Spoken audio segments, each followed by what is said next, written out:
Välkommen till den lättsamma podden Let Me Know om den amerikanska rockgruppen Kiss med Marco och Bernt. Nu kör vi!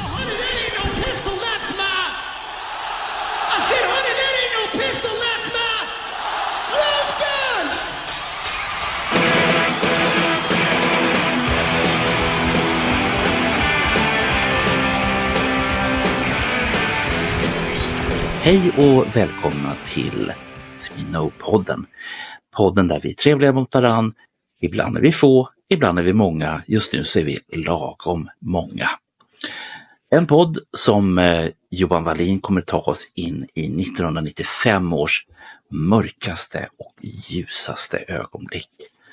Men innan jag lämnar ordet till Johan och hans vinyler som man inte kan köpa i vanliga skivaffärer.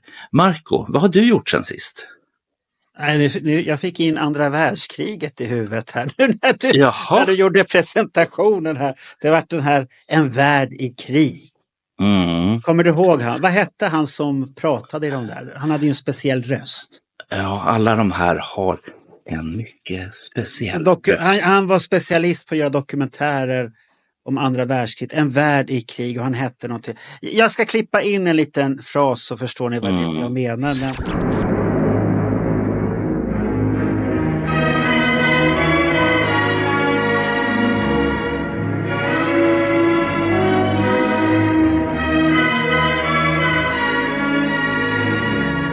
Fredens dödskamp.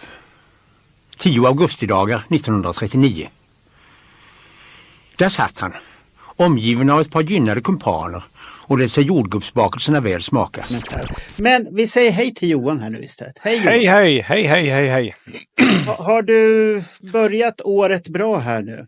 Ja. Det är ju 2025 nu. Ja, jo då, absolut. Nyårsafton var jättebra. Och även jul. Även jul? Fick du något roligt i present då, julklapp? Ja, det minns jag inte. Ja, nu ska vi inte... Det här är svårt att ljuga. Vi spelar faktiskt in det här i december. Det har inte varit julafton, inte nyårsafton heller. Men det har snöat. Det har snöat ute i Stockholm. Har det snöat hos dig också, Johan? Ja, igår, och sen fick vi jättekallt nu. Jag tror det är minus 15-16 nu ikväll. Oj, det är ju... Och jag var ute och hämtade posten i shorts. Det var väl inte den smartaste idén. Men det gick fort i alla fall att hämta posten. För du vågade ut när det är extrem kallt. Ja. Det är det här extrem kalla vädret som är fruktansvärt. Det kan ju täppa igen porer, få förfrysningsskador och alltihopa.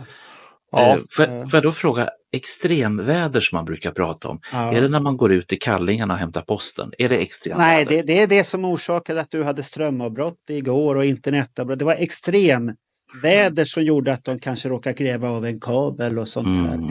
Nu ska vi inte göra parodi på det hela, men jag tycker det ordvalet är lite roligt, det här extrem. Det är ett nytt ord som har kommit på 2000-talet. Innan var det oväder. Men vi som är Kiss-fantaster, är inte vi extrema också? Är inte vi extrema fans som tycker extremt mycket om Kiss? Och Johan i synnerhet. Ja, man kan väl säga det, och bokstavskombination om man vill lägga in det också. Är det bokstavskombination? Det sa inte jag. Ja, i sådana fall. Så att men vi är väl ett speciellt släkte kanske, på både gott och ont.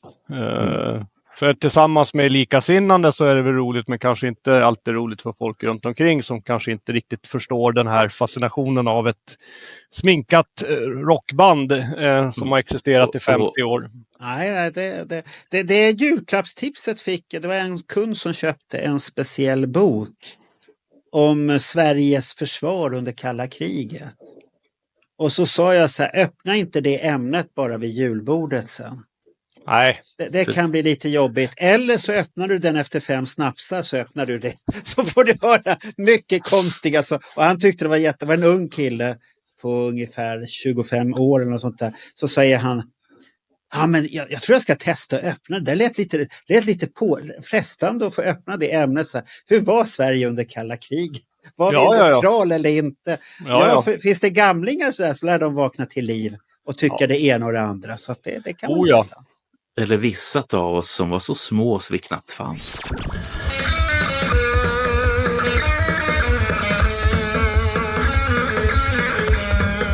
Ja, vi kör väl igång med lite nyheter som har hänt i bootlegsvärlden. Ja, men nu vill jag säga en grej. Vi missade en grej förra gången. Du pratade om den här Animalize-bootleggen som kom. Kommer du ihåg det? Ja, just det. Med ett jättesnyggt omslag som var baksidan på... Du menar Svolle? Ja, Svolle, ja. Svolle.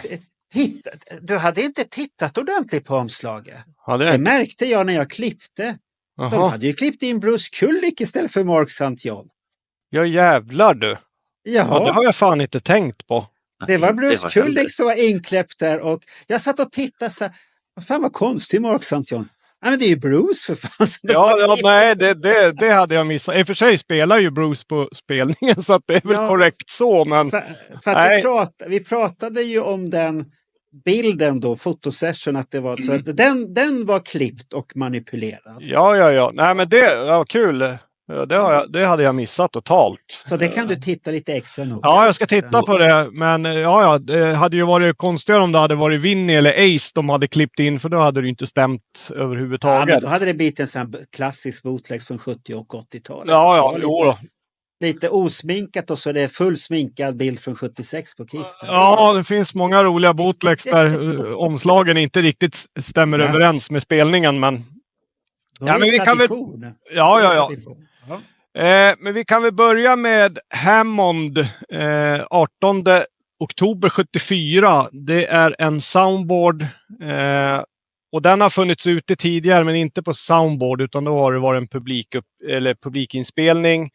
Och ljudet är jättebra för att vara en 74-spelning. Hur vet du det? Har du den redan? Nej, jag har inte, men jag har fått höra lite Du har fått höra prov. provlyssnat. Vad får man göra det? Är det någon speciell sajt så här får du en liten test? Nej, del finns på YouTube och sen så har man ju vänner och bekanta som köper. Så då kan de ju göra en liten sample, en MP3 eller någonting. Eller så litar man på deras omdöme, att de berättar att det här låter jättebra. Jag såg en lyssnare som jag vet lyssnar på vår podd här. Och han var med i din grupp där, Crazy med Johan Wallin, eller Kiss Crazy eller vad den heter. Den gruppen där. Och han hade ju köpt de flesta jäkla vinyler och CD-skivor som du presenterade sist. Han verkar ju galen med det. Ja, vi kanske ska byta ut honom. Eller byta ut mig mot honom istället, eftersom han har ju alla de där. Ja, Nej, jag vet vad du menar. Han kanske inte kan så mycket, han bara köper. Nej, men som sagt, det är ju många som köper, så att hittar man inte liksom någonting att lyssna på så går det ju oftast att fråga, och det är ju folk man litar på. De vet ju vad bra kvalitet är för någonting. Så att... vi kan ju hälsa här i podden att han ligger under Bernt och min radar här för samlarserien. När vi pratar med de här, de som går lite överstyr. Ja, Och diagnos.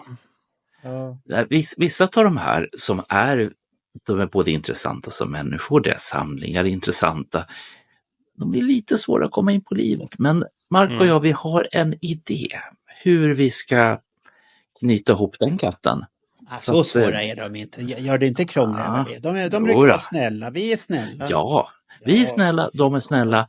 Det handlar om ett förtroende helt enkelt. Så och vi har ju tidigare fått förtroendet av samlare och presenterat dem på det seriösa sätt som de faktiskt bör bli presenterade. Och vi pressar dem lite, men inte så att de känner sig obekväma.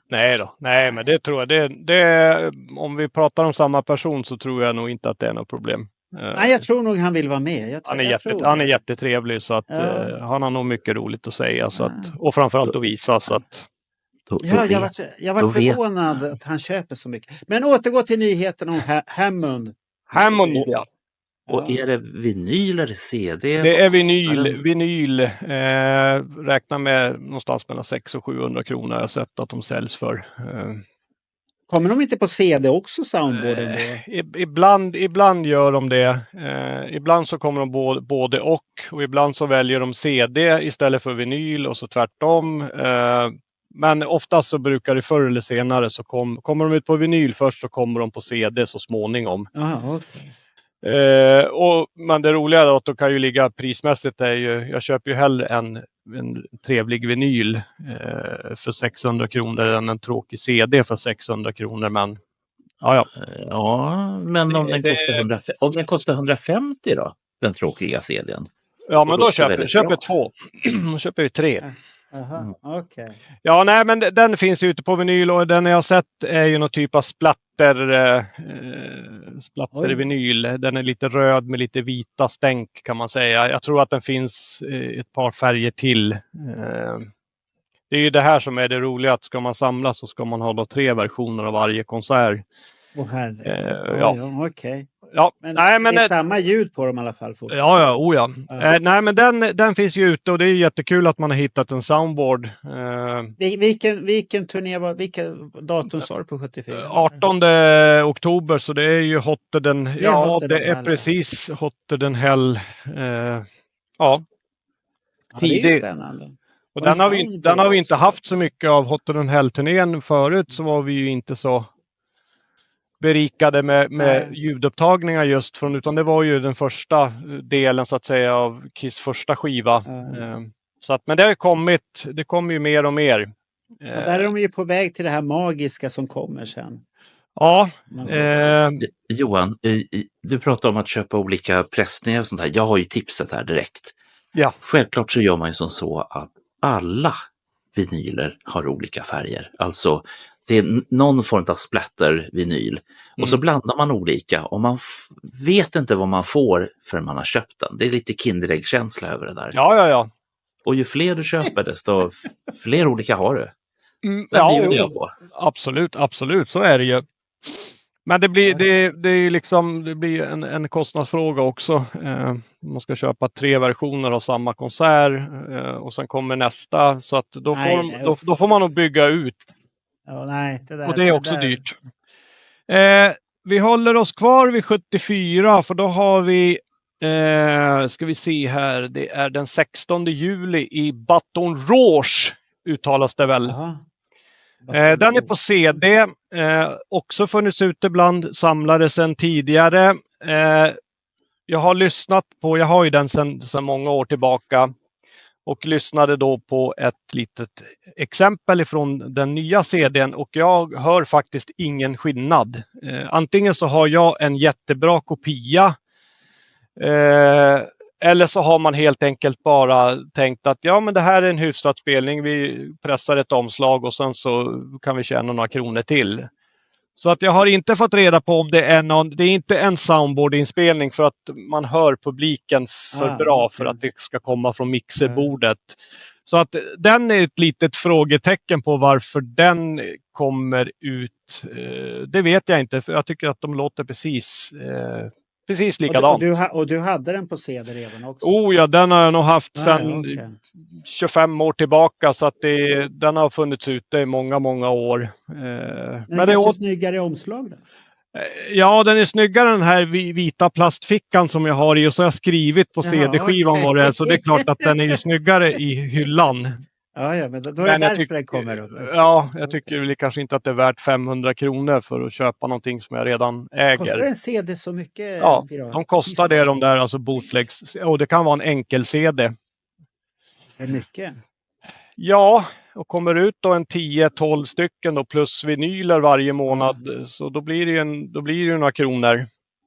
Så att man får väl man får väl begränsa sig vad man brinner för. Ja, och sen så går vi med raska steg till december 75. Waterbury, den la jag faktiskt upp ett Super 8-klipp på min Kiss-sida. Där har man hittat mastertapen. Den spelningen har funnits ute förut, men nu har man hittat mastertapen. Och återigen så har jag har den. Jag hör ingen betydande. Jag tror att man har mixat lite med att man har höjt upp volymen lite grann. Vad kallas det för? Remastering, som de gjorde på CD-skivor, att man höjer volymen på allting. Men du tappar ju en del grejer när du remastrar lite för mycket. Då blir det liksom... Jo, men det har jag märkt. Man kan gå in och normalisera ljudet. Du sänker vissa och höjer andra. Och det har jag gjort på podden ibland när det har varit lite svårt. Och det blir lite konstigt om man går lite för långt. Det blir, Ja, det blir väldigt platt alltihop. Ja. Det här omfångsspannet med variabler blir så här kort och det blir jättekonstigt. Det ni efterlyser, är det ordet, nu ska vi se här, loudness war, är det ni efterlyser? Ja, det heter, på det här klippprogrammet så heter det någonting annat, men man drar ner det höga och kan höja de låga tonerna. Ja. Och så kan du välja och så kan du välja vilka delar ska du höjas och sånt här. Och man normaliserar nivåerna så att det inte är så stort gap mellan det låga och det höga. Det är väl sånt där då som man gör till exempel om man ska köra en grej på radio. Bara för att man ska kunna på ganska lågt och ändå höra vad det är för någonting. Ja, och det är ungefär det man gör på podd också, att det ska ha jämn nivå. Det får inte spreta som det vi fick klagomål ibland, att ibland var det lite för hög musik och så kommer vi att prata lite lägre, eller så var det tvärtom. Och sånt där. Då måste man levla ut det där, men det är en balansgång, och det som du säger, gör man för mycket sånt på musik så blir det jättekonstigt. Ja, du tappar liksom. Det blir, det blir jättekonstigt. Och jag har ju hört av de andra som kan det där bättre, att just vinyler, CD kan man pressa lite mer än just vinyl. Vinylen är känsligare för just remastering om man börjar höja upp allting, så då kommer nog nålen till slut att hoppa och ha sig, så att så att det där när de kör, så det bästa är ju att köpa en officiell vinyl som är remasterad för vinyl, inte att de har tagit CD:n och sen bara överfört till vinyl. För då det är två helt olika element, kan man säga. Så att men jag är lite intresserad av det, inte för att jag är någon proffs på det, men jag har lyssnat på andra som är så att det här med remastering egentligen, att som jag har förstått ett enkelt uttryckt, att man höjer upp allting lite grann, så det är inte att man har gått in och mixat om låtarna, utan en CD-skiva är ju egentligen till för att det ska ju låta bra i bilen. I bilen har du ju massa ljud, däcken låter, motorn låter, tanten skäller, katten jamar eller vad det är, och då vill du ha fortfarande att man ska höra alla instrumenten och sången. Medan om du gör samma sak på vinyl så blir det ju jättekonstigt, för det är inte ofta du har en vinylspelare i bilen. Men beror inte det på teknik också, hur nålen tar upp det? För jag har för mig för länge sedan när vi hade vad hette han? Chris Laney med. Ja, han är ju studio. Ja, han håller ju på det, och då pratade vi om det där och hur han mixar, och då frågade jag, hur tänker du idag då, när de flesta egentligen lyssnar i monohögtalare?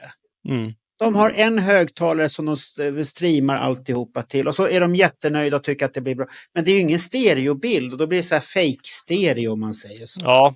Den manipulerar fram en stereobild, och då sa han att när jag gör så här mixar och sånt där, måste jag lyssna på dem. Hur låter de i hörlurar?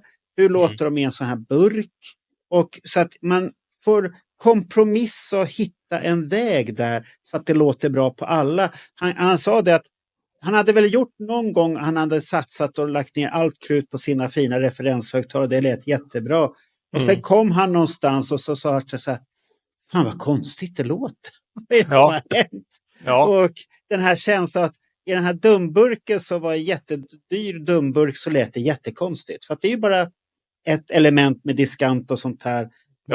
Och basa på, det ska vara för de är ju gjorda för mer att du är på stranden, eller det är ju inte meningen att det ska vara din enda hemmastereo. För där är det fortfarande, då ska man ju vara som Bernt, vara den här hiffig-nörden. Och jag tänkte kommentera där, när du inte hörde skillnaden, så kanske du ska boka en resa till Nynäshamn. Så går Bernt igenom med dig så här, det här är referenshörlurar och här är min dyra stereo med superkablar. Nu kommer du höra skillnad. Så kommer du så här, ja, jag hör en ton extra här. Det är vad du kommer höra. Ja, men apropå det, det kan du ju bara ta Kiss the Elder till exempel. Den första utgåvan som kom på CD, och så kom ju de här remaster-serierna 97 var det, va? När de gavs ut. Jag lyssnar hellre på den första utgåvan än remasterade. Jag tycker den första har mera djup än remasterade versionen. Ja. Det låter bara högt, men de har liksom tappat någonting mot den första versionen som släpptes. Men Gör man inte det ordentligt eller inte kan tekniken ordentligt, då kan det ju bli katastrofalt många gånger. Ja.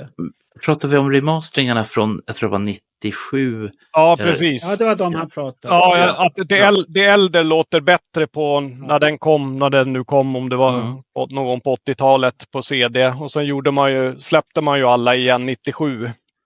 Ja, Men det är ju så många, det är så många säger. Jag såg en video med han för detta Skid Row-sångaren Sebastian Bach. som man ska säga, som Daniel säger, Bach. Så här. Bach. Och han sa det att han brukar ha vinylparty. Han bjuder hem ett gäng och så sitter de och lyssnar på vinyl, och han sa det går att göra. Och nu lyssnar du, Bernt, det går inte att göra på CD enligt honom, för att CD gör så att hans öron blir trötta. Va? Ja, och det går inte att lyssna.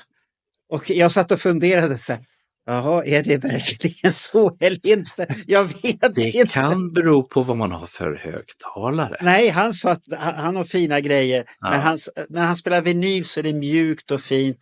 När det är CD så är det för mycket diskant. Det är för mycket höga toner. Bernt, nu ska vi inte väcka dig, för nu är det bootleg crazy här nu. Bootleg crazy. Ja. Bootleg crazy. Hör du det? Nej, men jag är crazy. Ja. Och Johan pratar om... Nu stänger vi bootleg. ner dig igen. Nu går vi tillbaka in i garderoben, Bernt. Nej. Väck inte den där personen där. Ja, den sista vinylen, det är ju den här gamla klassiska spelningen från Wembley, London 1980. Egos at the Stake, som den hette, gamla bootlegs. Den har kommit ut igen, men nu är det Picture Discs. Och så har man hittat mastertapen på den. Jag tycker ju för sig att den gamla är ju det är jättefint ljud på den. Vart lite besviken att det var en master, var jätteroligt, men Picture Disc går bort direkt för mig, därför att det finns ingenting kvalitet med de här bildskivorna. Spelar de 2 gånger och så knastrar de. Men det är ju en bild. Det är en bild. Ja, men det spelar ingen roll.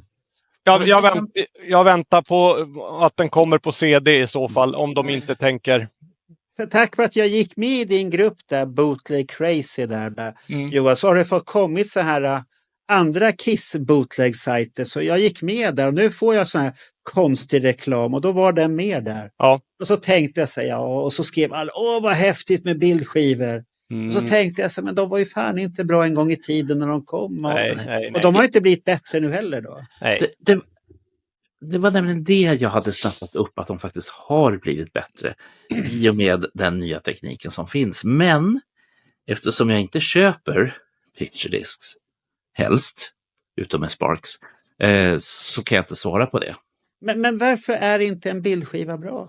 Nej, det sägs ju att det är någon typ av annan plast de använder, att det är något sämre. Ju med att du trycker en bild på vinylen, så ska det tydligen att det gör att det blir både ljudmässigt sämre, och att skivan håller liksom inte, ytan håller inte som en vanlig skiva. Och jag har ett bra exempel på det. Jag gillar ju filmen E.T. väldigt mycket. Jag samlar på E.T. grejer, och på Tradera så fanns det en sån här picture disc. Det var någon som hade gjort någon rolig dansmix av ledmotivet till E.T. Där det är en bild på E.T. och så på andra sidan är det på hans rymdskepp. Och jag tror jag vann den för 100 eller något sånt där. Jag tänkte det kan vara roligt att ha. Och den gick inte att spela alltså. Det knastrade något så fruktansvärt. Och jag tvättade den och tvättade. Så den åkte in i... Du fick inte bort problemet? Nej. Det ligger där någonting. Och när du fick den att spela, då hoppade nålen. Men som sagt, det kan ju ha varit hur man har förvarat den också. Ja. Det var ju väldigt vanligt att rama in de där picture disc-skivorna och så hängde man på väggen och så fick solen lysa så fint. solen, på dem. oj. Så vart de liksom lite bruna och det är inget bra. Så vart det lite varmt så då smälte det lite grann och så vart det kallt igen. Och, nej, jag vet inte. Jag har alltid varit en motståndare för... De är jättefina att titta på men det är ingenting att lägga pengar på. Om man... Nej, för det finns väl inget riktigt... Jag förstår inte riktigt vitsen med att ha en bild på den där. Jag såg att Iron Maiden de hade ju tänkt till på någon... Vad var den här senaste jubileet de gjorde den här Power... Hette den Power Slave, den skivan? Ja, den kom ju... Inte om det var den senaste, men det finns en som heter så. Jo, men de har gjort ett kommit på vinyl med jubileum. Ja, den kom ju ut 84 den. Så. Ja, och så nu är det jubileum på, och så kom den ut med så här... När den snurrar och så tittar du på ett specifikt ställe så blir det en animation. Jaha, Det är bollar som studsar och gubbar som hoppar och grejer och sånt. Ja. Och jag satt och tänkte, det är väldigt, väldigt fint, men det var vissa som klagade så här, jag ser inte den optiska illusionen. Och då fick de ett tips. Gör pappret som en strut. Ja, just det. Och så har det lite hål, så tittar du i pappret och och då kom det. Ja, nu ser jag det. Ja. Därför att de hade svårt att koncentrera sig på en prick när det snurrade. De följer med så här och då ser du ju ingenting. Annars är det ju en bra partyskiva. Du behöver inte dricka någonting utan titta på vinylen här. Sen går nu är det fest igen. Nej, jag varit så förvånad att de släppte den i sådana fall. Och vi får väl hoppas att den har bra teknik och håller längre. Ja, jag ska inte säga, utan jag har ju inte köpt någonting, alltså bildskivor, alltså på officiella släpp, men jag har ju köpt några bootlegs. Och, men frågan är som kvarstår där, som du sa att de var inte bra när de pressades en gång i tiden. Nej. Och de maskiner som används idag, hur mycket nyare är de än de maskiner som konstruerades en gång i tiden? Har de gjort någon utveckling på det? För de ser ju väldigt stenålders ut hela tiden, tycker du ska dra ner och pressa och det ser väldigt stenålders ut, de här maskinerna, tycker jag. Det är det jag har lärt mig av just när japanerna pressar ju inte vinyl längre.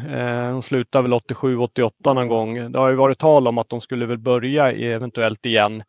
Men där har jag fått lära mig av att japanerna använder ingen återvinningsplast utan därför är det lite bättre ljud på just japanska utgåvor än andra. Och i Holland och USA och alla andra länder som pressades så körde man återvinningsplast. Och tydligen så har det då, och sen är japanerna, det är ju teknik och det är ju liksom... Och tydligen var väl ingraveringen utav ljudspåren på ett annat sätt i Japan. De kanske hade kommit lite längre med just den här tekniken som gör att... Jag vet inte om de är ingraverade på ett annat sätt, lite djupare, lite långsammare och därmed så får du den här ljudbilden som är väldigt varm. Oavsett om det är en 70-talsplatta eller en 80-talsplatta så... För det är ju sällan man ser en japansk eller hör på en japansk pressad att den knastrar och hoppar och far. Utan alla är ju faktiskt i väldigt fint skick oftast. Så jag tror, men det är min egen teori, det har jag inget belägg för. Men jag tror att det är lite bättre, att de tål nog lite mera slitage, de japanska. Det kan ju vara som du säger att de är lite bättre utförda från början. Ja, för som jag fattar så har ju graveringen är ju också väldigt viktigt när man pressar vinyl. Hur man gör det och man får inte göra det för fort och inte för långsamt heller utan det är väl liksom lite hantverk. Så det känns som att japanska vinyler är liksom ett riktigt hantverk av folk som vet vad de håller på med. Men det är väl som Bernt, vi kommer ihåg på 80-talet där de här mexikanska vågen som kom till Åhléns. De var ju så bra pris och så kom man hem så wobblade de och fan vad de gjorde allt. Och de var väl ganska tunn också. Ja, de tunna vinyler. Flexiskivor. Ja. Under den här tiden så experimenterades det väldigt mycket med olika, vad ska man säga, metoder att gravera skivorna.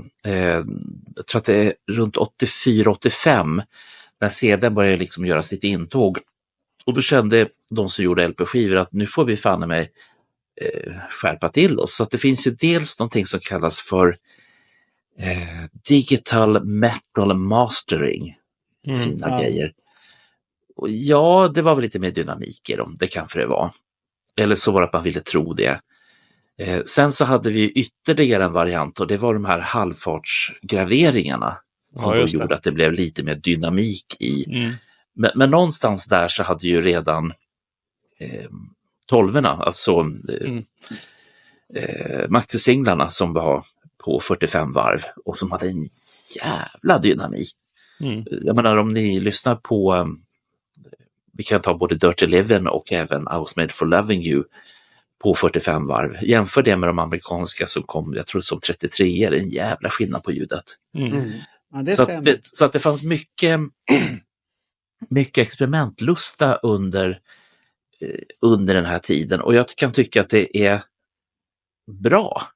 Ja, absolut. Och sen dog ju som vi alla vet vinylerna under ganska lång tid. Tyvärr. Ja.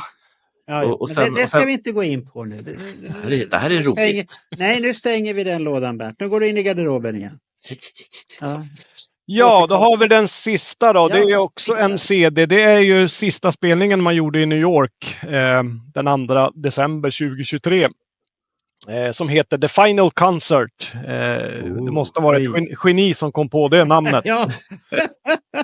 Han måste ha suttit på någon här möte och vad fan ska vi kalla den här bootleggen för? Ja, nej, men 20 stycken och slet i sitt hår. Ja, The Final Concert. Stånga mig. Ja, nej men det är ju också ju med att det är ju i modern tid så att det är ju inga konstigheter med ljudkvaliteten utan det är ju top notch. Ska du skaffa den? Nej, jag har ju den här pay-per-view på Blu-ray. Men det är ju den sista konserten ju. Ja. Men 5-1 inspelning måste vara bättre. Du måste väl ha den? Ja. Vi får väl se om den reas ut. Jaha, Nej, jag samlar inte så mycket just från End of the Road-turnén. Jag har Dalhalla på vinyl och så har jag Stockholm och Göteborg 2022 både på film och på ljud. Sen är det väl inte så jäkla roligt resten. Det är ju nästan samma setlist. Nej, det var inte där så du vet ju inte om det var det. Nej, men jag kan väl tänka mig det var väl inte. Det har vi sett på alla setlist och film. Ja, det var väl inte det bandet som ändrade om setlisten var och varannan vecka. Nej. Finns det köpvarning på någonting? Och med köpvarning så menar jag det här måste ni ha. Alternativet, den andra köpvarningsgrejen är att det är så få exemplar och den säger och så är den bort. Ja, men det är väl den första vi pratade om, Hammond då, soundboardinspelningen ifrån vad stod det, 18 oktober. Den är ju 74. Ja, den är ju trevlig. Så att det är väl oftast de här 74-75 spelningarna som kan ju vara lite udda jämfört med, för där var man väl ändå lite grann att man testade nya låtar och sådär och sen efter Alive och det blir lite bekvämare. Det var liksom mera standard setlist. Man var lite mer professionella också. Ja. Det här är ju vägen dit och det här vi har ju varit på föredrag som alla har sett när de har sett Bernt ta pulsen och mingla där. Så att, och då fick vi ju där att som alla sa efteråt när vi gjorde några intervjuer att och sen när vi pratade på middagen där att som jag också sa då att Peter Criss han var ju riktigt på G där. Fan vad han bankade på trummorna där i början av januari 76 på Alive-turnén där. Han sitter inte still och det är en energi på bandet och hela vägen ända fram tills det spårar ur någon gång där sen 76-77 när det börjar. Det är fortfarande bra där. Sen efter 77 så händer det någonting. Men han är på sin peak där. Och den här är ju vägen dit och bandet är ju fortfarande som vi också har konstaterat på en annan podd och det fick vi bevis utav Alex. Tack Alex att du bekräftade och sa det som vi hade sagt där att det här var ett band för vuxna. Det var vuxna som tittade och sen Halloween special 76 då kom den här Barnen upptäcker Kiss. Och det är en helt annan fankategori som dyker upp där då sen vid 79 Return of Kiss när de är tillräckligt stora för att gå och titta. Så att det här är farliga Kiss och det är det man hör. Så det där skulle vara roligt att höra, så vi får väl hoppas att den dyker upp på YouTube eller något sånt där så man kan lyssna. Ja, jag tror den fanns på Hammond fanns. Jag tror inte det var soundboard, men det var ändå hyfsat ljud ändå.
Your feet high with your endless dedication.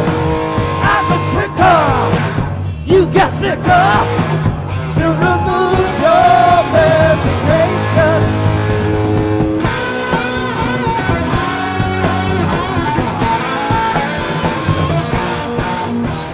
Jag har ju hört Alex har ju lagt upp några så här på roomservice som inte de har blivit nedplockade sen utan någon knäppjök eller något sånt där. Men han har ju bjudit på så där och de är riktigt roliga att lyssna på för det är så helt annorlunda band och det är rivigt, rockigt och lite farligt. Man var ju liksom inte så där liksom styrda som man blev sen. Nej. Utan det kunde ju liksom hända i stort sett vad som helst egentligen på både gott och ont. Men man var liksom mera flexibla och ja.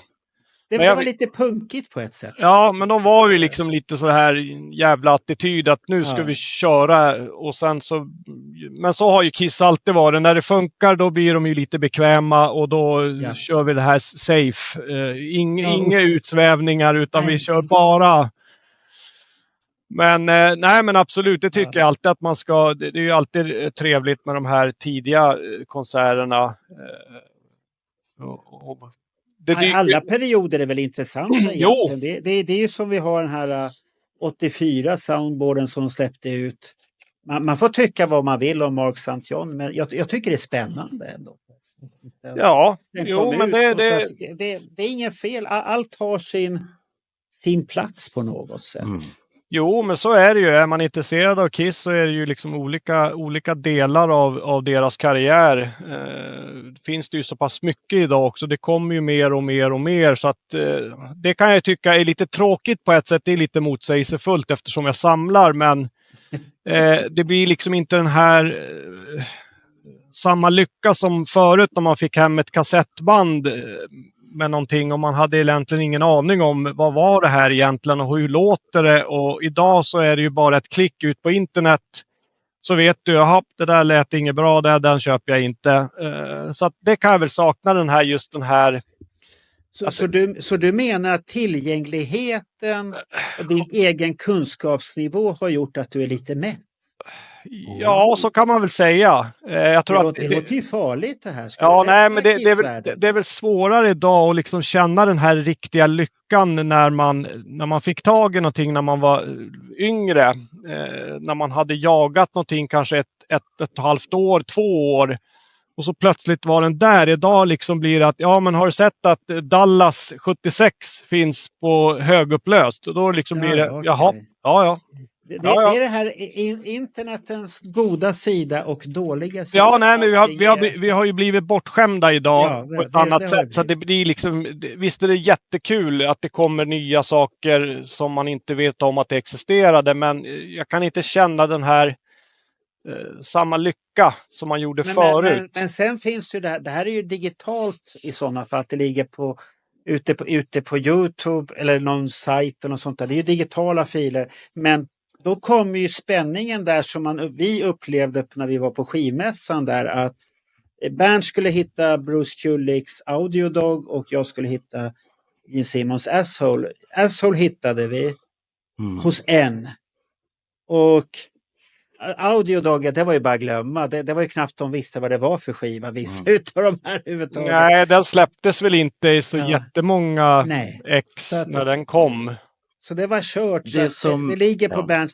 Har någon som vill sälja Audiodog till Bernt, så ta kontakt med Bernt. Han vill äga den fina skivan. Jag har 2, båda är signerade. Jaha, var du på samma grej här i Stockholm då? Nej, jag köpte väl dem av Niklas, tror jag, Niklas Olsson. Ja, för att han signerade ju massvis. Ja, och så köpte vi även den här EPn också, med hunden på framsidan. Den har jag också signerad. Den var ju numrerad till, vad var det, 900 exemplar någonting. Så jag köpte ju Audiodog och så EPn av Niklas. Jag tror ni till och med hade det på Kiss Army Swedens hemsida. I shoppen där. Ja, han hade ju shop ett litet tag där. Och det var väl hans privata samling. Hans grejer. Och så var det någon kille i somras som sålde ju Audiodog på Got Love for Sale. Jag tror han skulle ha 40 spänn och den var ju signerad. Så jag sa det, den tar jag. Ja, du köpte. Det var ju billigt det, 40 spänn. Det var ju ingenting. Jag tror ju att dels priset på den måste ha ökat i och med att när vi plockade isär den på riktigt så har vi ju, och jag har sagt det här förr, att vi har haft fler lyssnare som har lyssnat på den podden än vad det finns sålda exemplar, har jag hävdat. Och det finns det alltid någon som kommer där och ska säga den såldes inte många exemplar i Sverige. Nej. Nej, så att vi har nog mer lyssnare än på det avsnittet i både ljud och i videoformat. Men jag vet inte, Bruce var ju här, var det 2000 de var här med Union och den är ju släppt 2001. 2001, men han var ju på väldigt många konvent och jag vet inte om han var här då tillsammans med Erik Singers grejen då.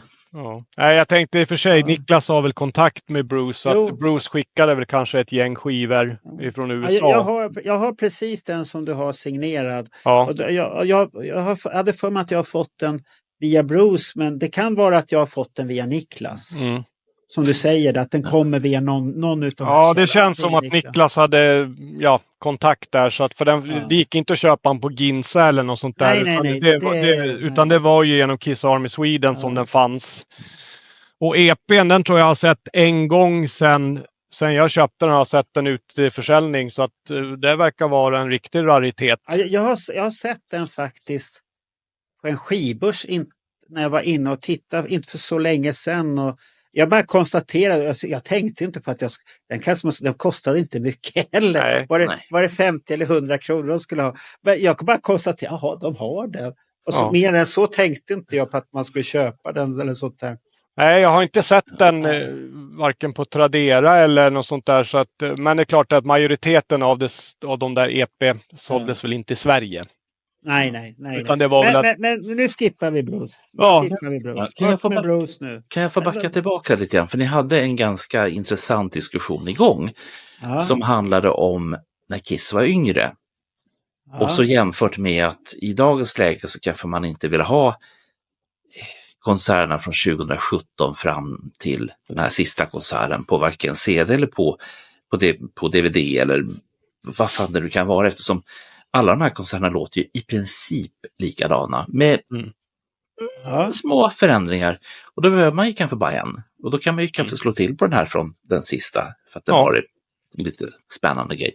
Men det som jag också tänker på, det är ju den här kassettbytartiden. För man visste ju inte vad det var man fick. Vilken kvalitet det var. Nej. Så att det var alltid som ett sån här kinderägg. På ett eller annat sätt. Och det som nu blir, och det har ju du berättat både i det här avsnittet och det tidigare avsnittet, att nu kan bootleggarna dyka upp new and improved. Ännu bättre än förut. Och då är det bara att försöka bestämma sig för, ska man ha Egos at the Stake? Eller ska man sälja den för att man tycker att Picture Discs, det är fina grejer? Jag skulle behålla den gamla. Jag kan ju säga också att jag har ju fått fram pris på den här Picture Disc från London. Den ligger på runt 1200 kronor. Och ja, det är mycket pengar. Det är en dubbel då? Eller? Ja. Men som sagt, det är ju en master, men det är ju synd att man valde Picture Disc-formatet. Men det kanske kommer. Man får ju ändå tänka sig att det är en bootleg och pojkarna ska väl ha betalt för sitt också och sånt här. Ja. Så att det där är upp till köparen att värdera. Ja, men absolut, så är det ju. Då vet ni i alla fall. Det är kanske inte en produkt för alla. Nej, så är det ju. Nej. Men den finns i alla fall, om det är någon som är sugen så är det bara att leta på nätet. Det var väl diplomatiskt sagt till alla piratpressar. Det är inte kanske en produkt för alla.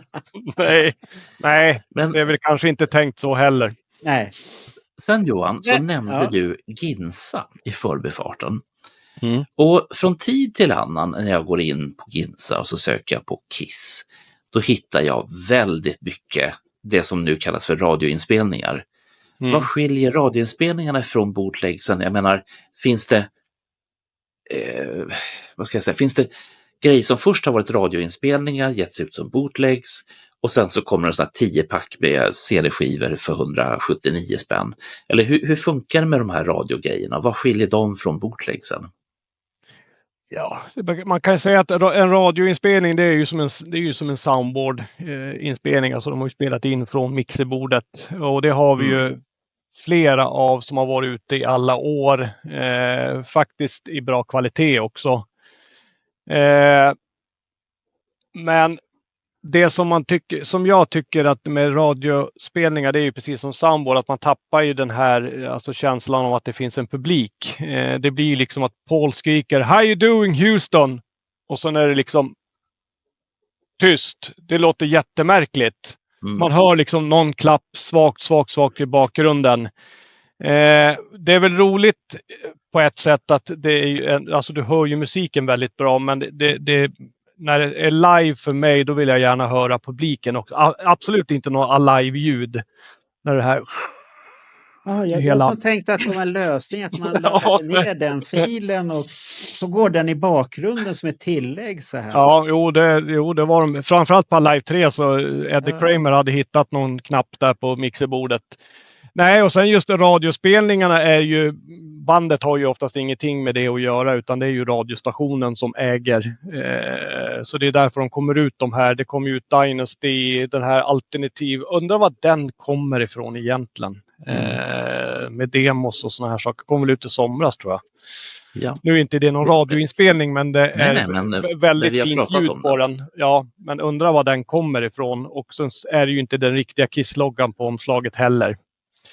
Och så, nej men radiospelningar är ju kul. För att oftast är de ju väldigt fint kvalitet, men... men jag tycker de CD-skivorna som kommer med radioinspelningar, jag tycker de ser lite, de ser så simpla ut jämfört med... Ja, de är väl lite taffligt gjorda. Ja, de är taffligt gjorda. Designen som gör dem där vet inte hur Kiss såg ut. Det kan ju vara helt fel bild. Ja, bild på en Kiss 76 och man tror, jaha, det är en Asylum-konst. Nej, det är från 76. Jag tycker de ser jättetaffliga ut. Ja, det kommer ju en nu som heter The Last, vad heter den då? The Last Tapes. Som ska vara en radioinspelning från 74. Men jag har sökt med ljus och lykta, men jag får inte fram vart någonstans den är inspelad. Jag har sett listan, men det finns ingenting, någon uppgift var den kommer ifrån. Är det en från Cleveland och de här Michigan som vi redan har ute sedan många år, eller har man hittat någonting nytt? Och det där stör mig nog så fruktansvärt att det inte finns någon information. Utan det står Rare Broadcast, Radio Broadcast, Kiss 1974. Och så får du setlisten, ja men vart kommer den ifrån? Det räcker väl att det är en Rare Broadcast? Ja, men förmodligen lär man ju på det är ju bra på att säga på stadens namn, så att... Men jag får väl köpa den. Den släpps väl nu. Den släpps idag förresten. Jaha, oj. Ja, jag har ett tips till dig, Johan. Ja. Men då måste vi liksom ta på oss Alex Bergdahl-mössan. Det som du måste göra, det är att du måste lyssna på akustiken i amerikanska och kanadensiska ishockeyhallar, så att du liksom hör det här akustikmässiga ljudet. Ja. Och så kan du liksom jämföra. Mm. Så till slut så har du ju någon form av hum om hur de låter. Mm. Och då kan du ta den här Ja. som vi har pratat om. Och så liksom bara, det här är Buxton, New York. Mm. Så du menar att det ska stå på Johan Wallins gravsten sen?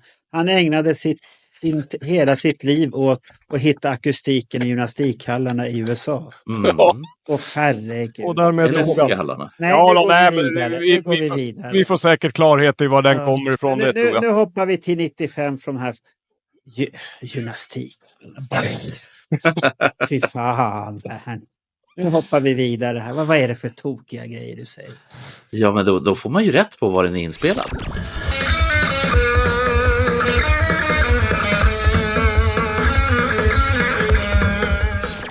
1995, vad hade vi då? Jo, vi hade ett Kiss som, vad stod de egentligen? Inga nya skivor. Nej. Man skulle kunna säga att redan 94 blev man väl ett nostalgiband. Nej, de hade ju hittat grunge. De var ju på väg till grunge. Ja, men det kom ju sen det. Ja, det är 95 de höll på. Ja, men den släpptes ju inte så vi fick ju inte veta hur de lät. Men de höll på med grunge. Ja. Grunge. De var grungiga. Hängbyxor och Men stickade koftor och allt det här. vad hade vi 94? Jo, man gjorde lite Sydamerikaspelningar. Ja. Augusti-september. Monsters of Rock med bland annat Black Sabbath var ju med. Och så gjorde Kiss även några egna gig också. Speciellt i Buenos Aires gjorde man ju flera stycken. You know, good things always start not from us, but from fans and from the street. You know, the whole idea came about because there was an album that came out of Australia called Hard to Believe. We have to wait because No, that's okay. Gene's bottom. No, they're on you. Yeah. So having a tribute, but you are still alive, right? That's the greatest thing because most of the time, I don't know about in Brazil, but whenever there is a tribute, they say, ladies and gentlemen, this person was a wonderful performer. Yeah. And if they're still alive, suddenly the curtain opens up and they wheel them out on stage and they kind of wave and then they go back. The great thing about this is we're still not only alive, Pretty good. Pretty we're not fit. too bad. We'll be in South America. We go to Brazil, Argentina, Chile, Mexico in August and the beginning of September. And we will be doing stadiums and doing a huge show. So this is not a band that is about to stop or to die. Yeah. Although some of us are a little sore today. Tell me, who chose this title? He did. I thought Kiss My Ass would be a good title for a record. Why? Today, now I understand why. No. We didn't want to leave this up to the record company because they probably would have called the record something like The Gods of Thunder or something stupid like that. The Legends. And we didn't want anything like that. So Kiss My Ass felt more like a rock and roll title. More like we're having a good time and it doesn't matter what they say. Okay, we can listen one song. Yes, we will play a song for you. We will see you tomorrow when we will play for 2 hours. Now we will play a song called Parasite.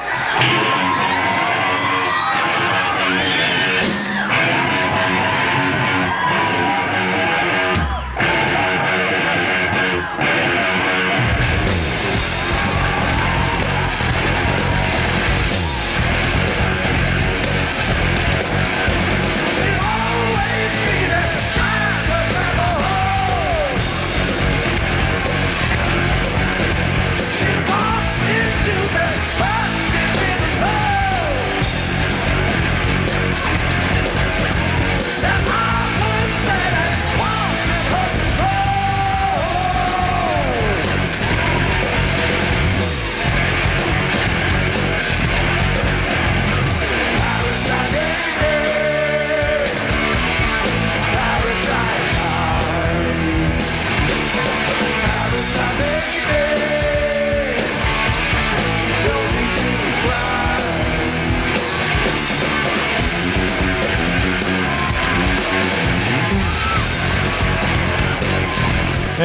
Så 95 så var det väl inte många som visste vilka Kiss var. Finns de? Vad gör de? Lever de? Men då Mr. Udo i Japan tyckte att ja, Kiss har ju faktiskt inte varit här sedan 1988 och det är ju ingen som bryr sig i USA om Kiss. Så att vi kan nog säkert få över grabbarna för en billig peng. Och det fick man också. Så att i januari så beslutade sig Kiss för att man ska göra 5 spelningar i Japan. Då är det ju så här att första spelningen är ju i Osaka den 24 i första. Och vi har ju, en vecka innan så har vi den här hemska jordbävningen i Kobe. Som händer. Där det var det 6 000 människor som dog och så var det väl tusentals som blev av med sina hem och ja, riktigt otäckt. Så att Kiss var ju lite nervösa för de visste ju om det här och som jag har fattat enligt min geografi så ligger Osaka ganska nära Kobe. Inte jättenära men inte så jättelångt ifrån heller. Så att tydligen har man fått instruktioner om att man ville inte bo på något hotell högst upp utan man vill bo så att säga så långt ner som möjligt ifall det skulle komma efterskalv eller något sånt där så att man skulle kunna springa ut. Och det kan jag förstå att är man inte van med sånt där så är det ju jätteotrevligt. Men man spelade ju som sagt var den 21 i Osaka men man gjorde även en jättefin sak. Man spelade in 2 låtar på soundcheck.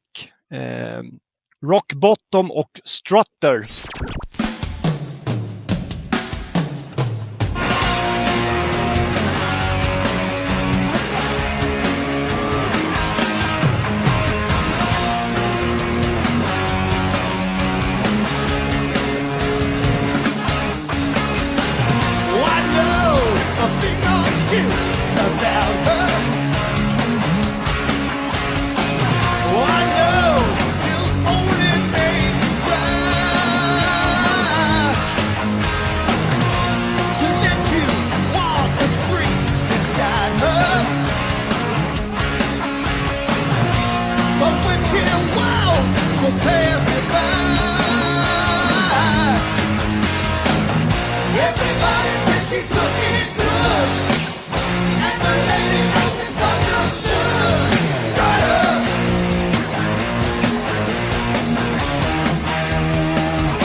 Då hade man kommit på den briljanta idén för att liksom ragga lite pengar till offrens familjer och såna här saker. Att då kunde man ringa in och få lyssna på de här 2 låtarna, soundcheckslåtarna med Kiss. Och därmed så skänkte Kiss då pengar till offrens anhöriga.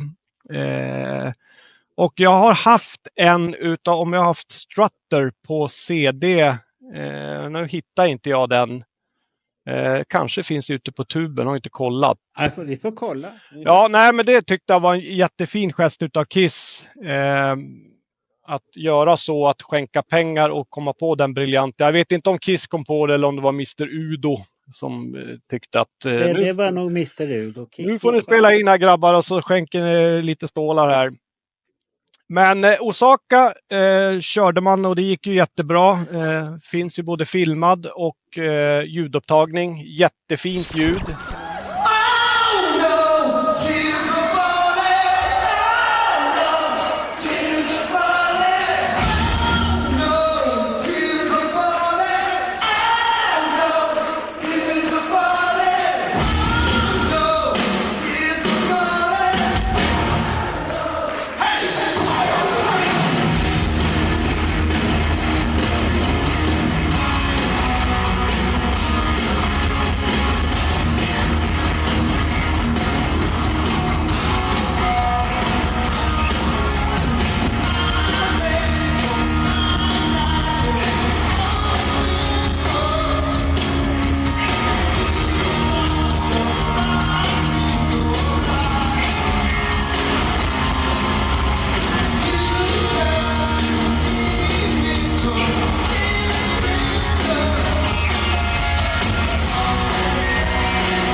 spelar ungefär samma setlist som man gjorde i Sydamerika. Man har börjat gått tillbaka till det gamla. Man körde Chi och de här. Ja, det får vi inte glömma. Vi har ju scenen i Japan. Det är ju den gamla Animalize, amerikanska scenen med de här stålgrejerna. Bara det att man tagit bort djurhudarna. Och så har man Hot in the Shade-loggan bakom Eric Singer. Fula. Ja, den fula. Den jättestora lampor. Ful. Det ser ut som... Kåt är jättekonstigt. Det ser ut som det är Bosse 6 år på Skönsmon förskolan som har designat den. Alltså vad fasiken. De måste väl kunna ta... Nej, det där var Larger than Life-loggan. Ja, okej. Alla skulle veta vad det var. Det är Kiss som står här. Ja. Nej, så de som hade köpt kanske inte visste vad de hade köpt biljett till. Nej, så att men lite kul att Kiss går tillbaka och även återanvänder Animalize. Det är inte den som vi hade i Europa. Det var inte för att det var kul, det var bara för att det var ekonomiskt bäst. Ja, men vad fasiken hittar man den någonstans? Ja, de har ju sin volt där de går in och tittar. Jag har väl sett det här nu när Paul Stanley håller på och går nu efter det här End of the Road, han går och hittar grejer. Då öppnar han ju någon lucka, jag tittar. Ja. Är det den här? Min gamla skor eller gamla strumpor som han sen säljer. Det här ska nu på auktion. Ja, nej, men det är jättekul. Så hade jag 74. Det finns ju, i alla fall Tokyo finns ju på tuben. Det är jättekul att titta på den gamla Animalize-scenen då, utan djurhudar. Det ser rätt häftigt ut.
Sen i Osaka fick de inte använda någon pyro eller eld. Och det ska då ha sagts av liksom respekt för det som hände med jordbävningen. För på ljudupptagningen så berättar Paul det att vi kommer tyvärr inte kunna ge er full show. Inte för att man hade det 1995. Men det var i alla fall lite blixtar och dunder i alla fall. Men där körde man ingen pyro alls. Ja, men det där säger nog Paul en lite förfinad version, för att när jag var där i Tokyo 2019 så var det lite samma sak. Det var lite nerbantat med krutet, och det har vi att göra med japanska brand. Ja, jag tror de är ganska hård på det där. Ja, de är jättehårda. Det får vara eldar, men det får inte vara lite för mycket grejer. Nej. För samma år, om jag säger så här, samma år på Madison Square Garden på våren, så mycket eld och grejer som det hände på Madison Square Garden. Så mycket eld har jag inte sett på en Kiss-konsert, om man säger så. Nej.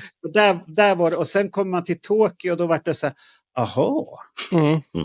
Det var lite så här, den hade Tokyo-scenen som var så jävla mycket större än vad New York-scenen Madison hade behövt massvis med eldar och explosioner. Hade behövt det tyvärr.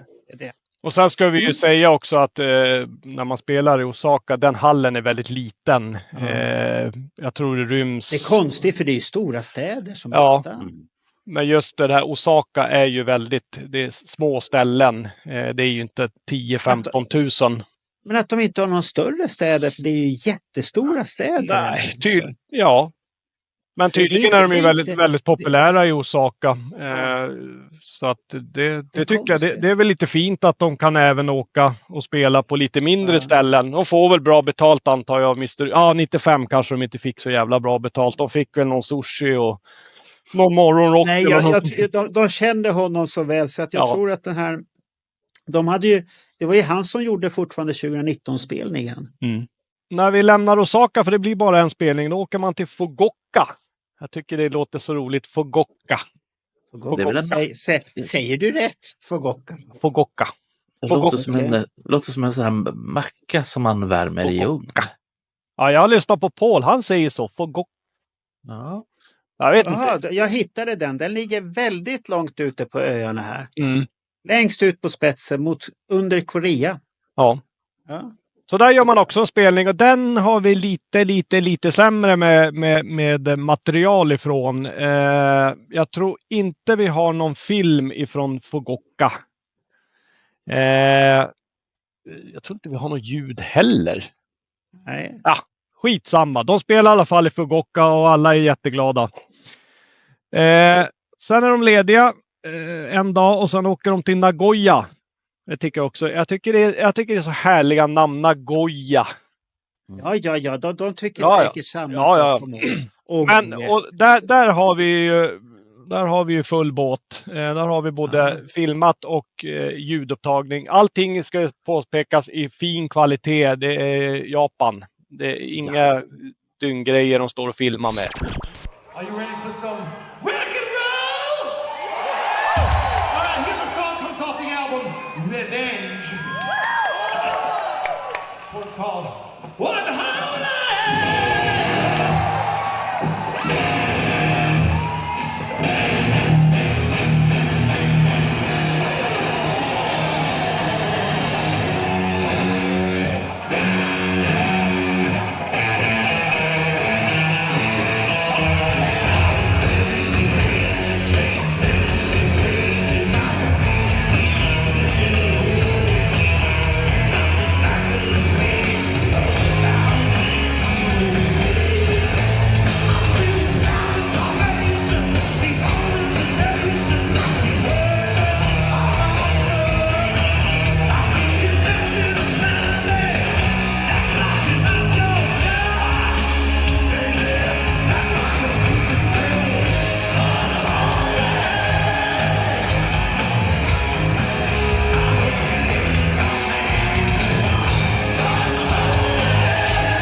Och sen avslutar man med 2 spelningar i Tokyo den 30 och 31. Och de har vi jättefina DVD på. Och så har vi även en soundboardinspelning. Vad spelar man där? Är det på Budokan? Ja, Budokan. 2 kvällar. Så det är inte på Tokyo. Var den byggd då? Nej, Tokyo Dome. Nej, den byggdes senare den. Den spelar vi Kiss 2001. Jo, på Farewell. Ja, någonting sånt där. Alldeles för stor arena för spelningen. Ja. Nej, utan de kör det gamla klassiska Budokan. Och det kan jag säga, jag har stått utanför det för de hållde på med renovering 2019 där. Jaha. Så vi har stått utanför och jag tror vi alla konstaterar, Clifford, jag, Kattis och Morgan och sen var det mina 2 söner. Vi konstaterar allihopa, det var inte så stort. Nej, Budokan är inte stor. Nej, det var så här, jag fått för mig att det var jättestort, det var inte stort alls. Men Budokan är ju en klassisk arena, det är sånt där som vi har haft i oss sedan 77 och 78 och vi har ju sett Takes Tokyo 1000 gånger var. Och då är Budokan, det är ju liksom it's the shit man. Ja, men jag tror att den är inte större än... Jag kan inte tänka mig att den tar mer folk än Hovet faktiskt. Nej, jag tror det ligger någonstans på 8-10 000 tror jag det är. Jag tycker den ser jättestor ut 88 när man är där, för då är det ju upplyst, den här tv-filmade. Då ser det, men tittar man sen på så är den ju inte så jättestor. Står du utanför så känns det ett område, det är en fin park och alltihopa runt omkring den och den är som på en egen liten ö. Ja. Men det är väldigt fin akustik i Budokan. Jag hade sett hellre 2019-spelningen där. Ja. Och haft de här nostalgiska vibbarna och alltihopa. Och då hade jag nog... För att det här Tokyo Dome... Ja, det är lite Doom över det hela. Det är så jävla stort. Här har man guldbiljett och Fan, och ändå var scenen hur jävla långt borta som helst. Ja. Och, då, och sen är jag inte van som Morgan också, så att på parkett så är det stolar. Ja. Jättekonstigt, jag har jättesvårt att vänja mig det. Jag hade hellre sett dem på Budokan alla dagar. Ja, absolut. För Ja. det är ju en klassisk arena. Inte bara för Kiss utan även för många andra band också. För jag tror att det blir lite mer den här klassiska hovet-känslan, att du är nära fast du är lite längre bort. Det som du inte kan få på Globen. Är du långt borta på Globen, då är du långt borta. Till exempel om du hamnar där uppe i himlen. Då ser ju alla ut som jävla legofigurer längst ner. Ja, så är det ju. Det är bara totalt värdelöst. Och så är det jättebrant ner, så att man är ju rädd att man ska ramla också till råga på allt. Ja, då gör det ont. Ja, då gör det ont. Ja, och jag ska påpeka att man körde ingen unplugged-spelning i Japan. Det var sagt att man skulle göra det i Osaka den första, men jag har inte fått fram av vilken anledning det inte blev av. Förmodligen var man väl kanske inte riktigt förberedd på det. Det kan ju ha med planeringsgrejen att göra, så att man hoppade det. Hade convention-turnén börjat redan då? Det var ju tänkt att man skulle väl göra lite grann i Japan också. Och framförallt i Osaka då. Men det blev inte av. Jag vet inte hur långt det kom, om det annonserades ut någonting. Eller om det bara var mellan Kiss och Mr. Udo. Men hur som haver så blev det ingenting i alla fall. Och orsaken kan jag tänka mig att kanske planeringsmässigt så gick det i stöpet. Man kanske inte hittade någonstans lämpligt att hålla till.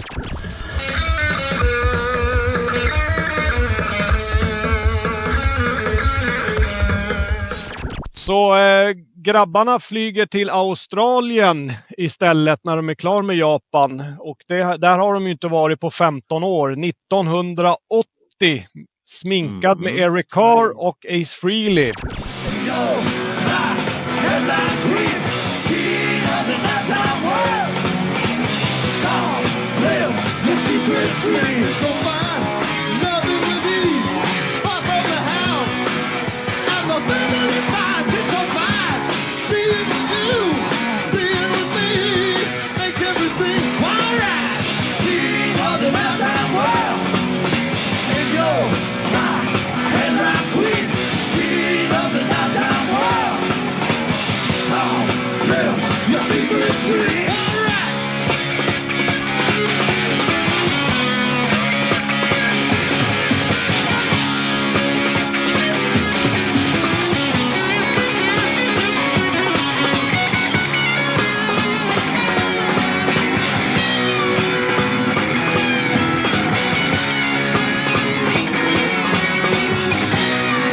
Vad konstigt egentligen att man inte har varit där på så länge. Ja, de är så populära. Vet inte varför. Det handlar ju väldigt mycket om logistik och hur Australien ligger i världen. Och hur man måste tänka planeringsmässigt. Ja. Och Australien ligger på riktigt långt borta från mycket annat. Ja. Så att det ligger ju långt bort om du tänker på att Kiss spelar ju inte någon annanstans i den världsdelen sen. Förutom Japan, och sen åker man ner till Australien. De har aldrig gjort spelningar i Sydkorea, Kina, Vietnam eller någonting, Indonesien, någonting i den, Malaysia. Ingenting utav de här länderna. De hoppar direkt till de här ämnena.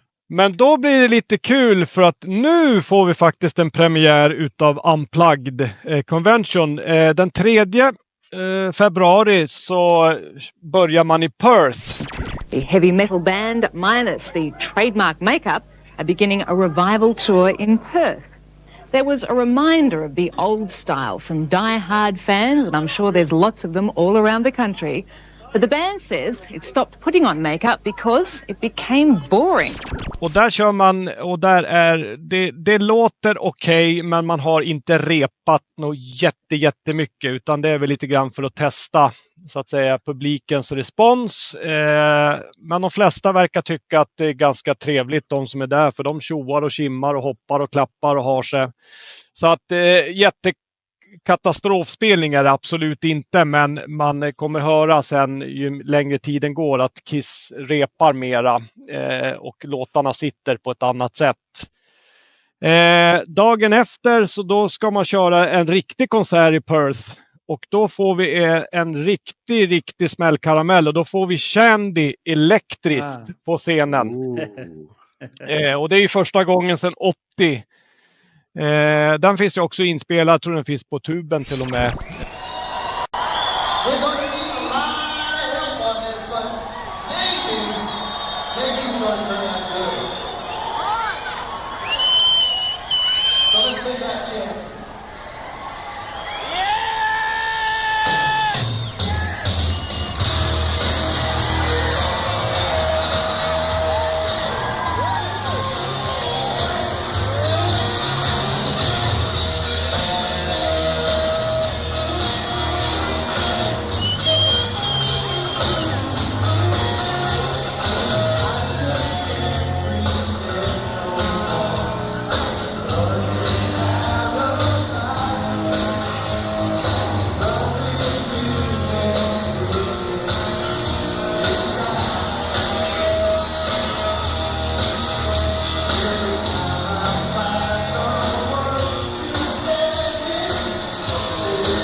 Väldigt bra version.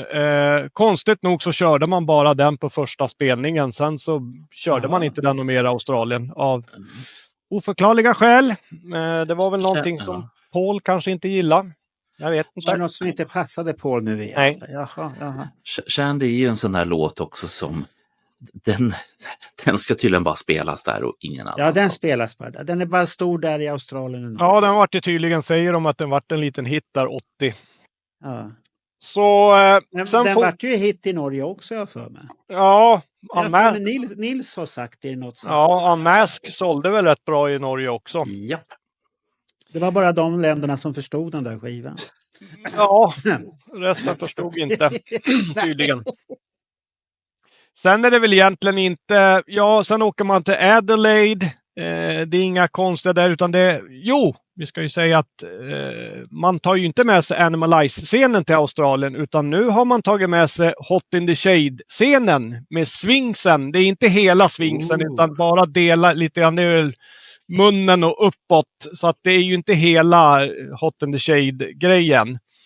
Men han pratar ju i God of Thunder och det kommer ju även laser ur munnen på han, precis som 1990.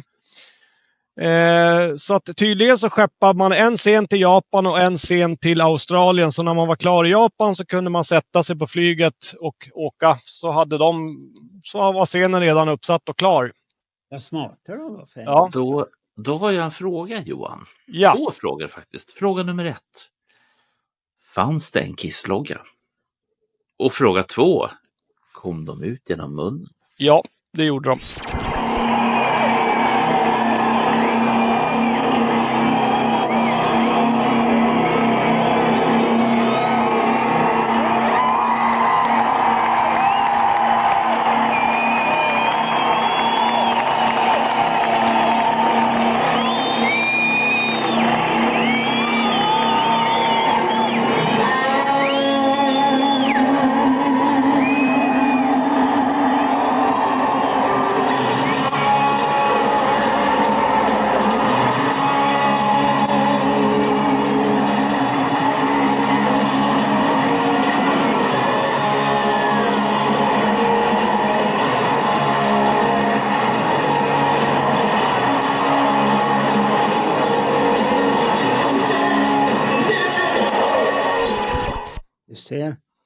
Vad var det för logga de hade där då? Så det är Hot and the Shade, det är samma som de hade i Japan. Hade de 2 uppsättningar på den fula jäveln? Ja, jag vet. Ja, loggan kanske de tog med sig. De tog väl någon på flyget och slängde in den i bagage.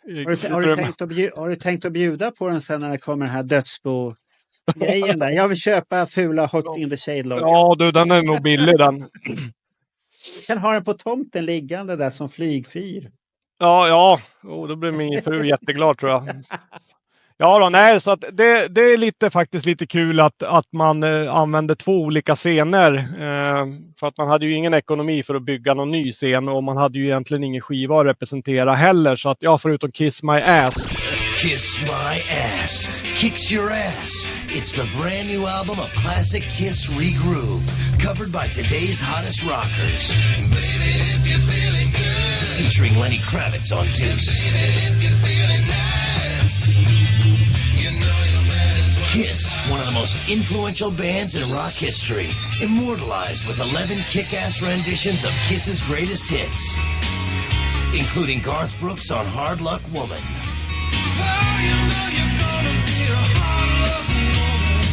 Shin Blossoms on Christine 16, Anthrax, Toad the Wet Sprocket, the Lemonheads, Dinosaur Jr., the Mighty Mighty Boss Tones on Detroit Rock City.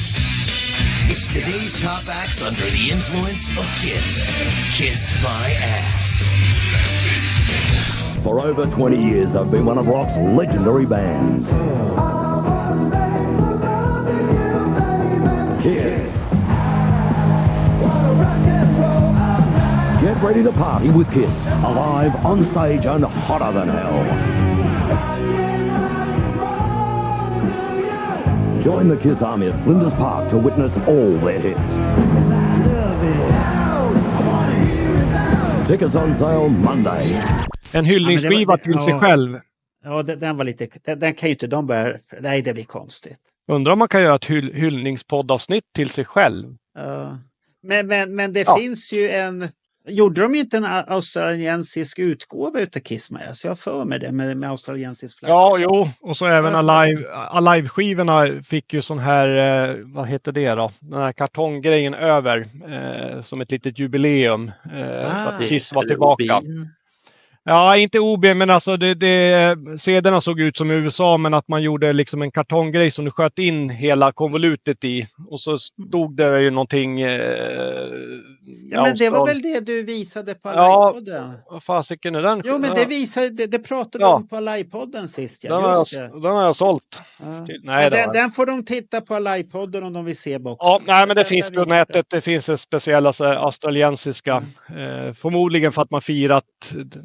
Kiss kom tillbaka att det var 15 år sedan sist. Nej, för Alive 3 var i den boxen också. Ja, men den visade du förra gången. Man gjorde en liten specialare där.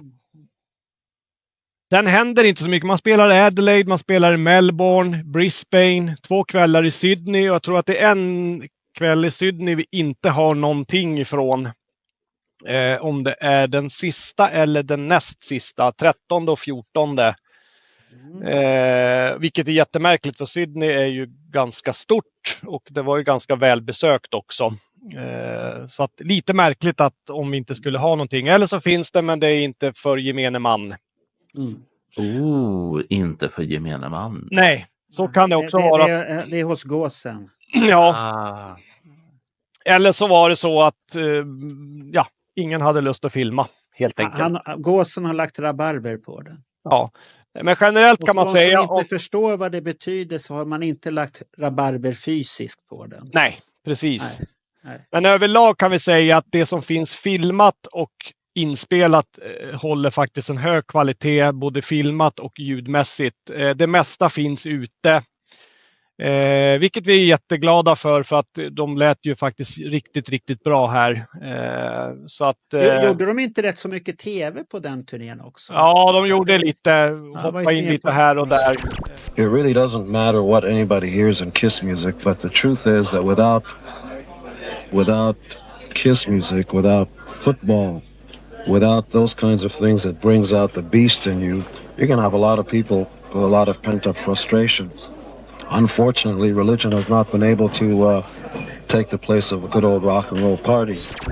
Så sammanfattningsvis så kan vi säga att i Japan gjorde man ingen akustisk utan bara elektriskt. Och i Australien så gjorde man 5 stycken unplugged-spelningar. Och de lät bättre ju längre de var i Australien, så satt låtarna bättre. Och jag vet att det var någon, jag la ut en liten blänkare på sidan där om jag skulle ta upp något speciellt. Och då var det någon som hade funderingar på vilka låtar som spelades minst. Och det är ett helt projekt. Det beror på hur räknar man om de spelar 30 sekunder av Nowhere to Run. Räknas det som att den spelades eller är det... för man kunde ju köra 20 sekunder two-timer och så kunde man köra en halv minut A World Without Heroes och sen så körde man hela Black Diamond och så, ja, ni förstår.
Det var mycket snuttigt. Folk skrek ju ibland. Och, så att jag vet inte. Tillräckligt högt så kunde det bli det. För mig räknas det som att man ska i alla fall köra ett par minuter av en låt för att det ska räknas som att man spelade låten. Inte bara att man sjunger första versen. Om jag får bara fråga en här. Officiellt så startade hela den här Convention-turnén. Startade den 3 februari i Perth. I Australien. Det var där man provade det här konceptet med att ha en dag med utställning och lite det här. Precis. Och så kommer man spelar. Precis. Det var konstigt att de provade det i Australien. Det är lite häftigt egentligen. Det kan väl vara det här enormt stora intresset som alltid har funnits för bandet. Men att man inte gjorde det i Japan. Japan är ju lika stort. Ja. Kan det vara det här då att vi kommer till logistik? Man kunde inte skeppa iväg till Tokyo och sen skeppa iväg det dit till Australien. Nej, så kan det ha varit. Och så tänkte man att Australien, de har inte fått något på länge så att nu jävlar ska vi få här. Nu. Och som jag förstått det så skulle det inte vara i Osaka då, om det hade genomförts så skulle det inte vara någon utställning utan Kiss skulle bara ha spelat akustiskt, men det skulle inte ha varit den här convention-grejen att man visade gamla dräkter och sådana saker. Q&A skulle det säkert vara och sen så spelade kanske Kiss i 40-45 minuter. Men det blev ju inte av som sagt, men man får ju ändå räkna med att convention-turnén började faktiskt i Perth i Australien den 3 februari. För det var ju där man började så att säga med konceptet. Det är lite häftigt tycker jag. Det är lite häftigt. Ja, det är lite udda. Jag har för mig att Niklas Olsson, vår ordförande i Kiss Army Sweden, han var på de där. Ja, jag har för mig att han har nämnt att han var på den. När vi pratade så sa ju han, jag har för mig att han berättade då det här när vi gick igenom Hallandstvån att han tyckte det var så häftigt att ena dagen var det convention, sen var det spelning och så var det convention. Man såg ju fram och vad ska hända? Vad ska hända? Vad ska hända? Vad kommer för överraskningar? Och det måste varit rätt så fascinerande att gå på det där också. För jo, men alltså tänk dig själv då, om du skulle befinna dig i Melbourne till exempel och så på eftermiddagen, men då går vi och tittar på Kiss akustiskt. En timme säger vi och sen ikväll då ska vi se dem på scenen. Det måste ju liksom, jag tycker det är ett häftigt koncept. Och framförallt så lät de ju väldigt, väldigt bra. Och det var ju roligt för dem i början. Jag kan tänka mig att Australien, där hade de väl inte riktigt plockat in i hur de skulle göra konceptet. Att det var som det brukar vara, det var ungefär som om du jämför då med Kisskryssningen, första Kisskryssningen. Då var ju Kiss väldigt tillgängliga. Sen var de inte tillgängliga längre sen på de andra kryssningarna på samma sätt som de var på första. Nej.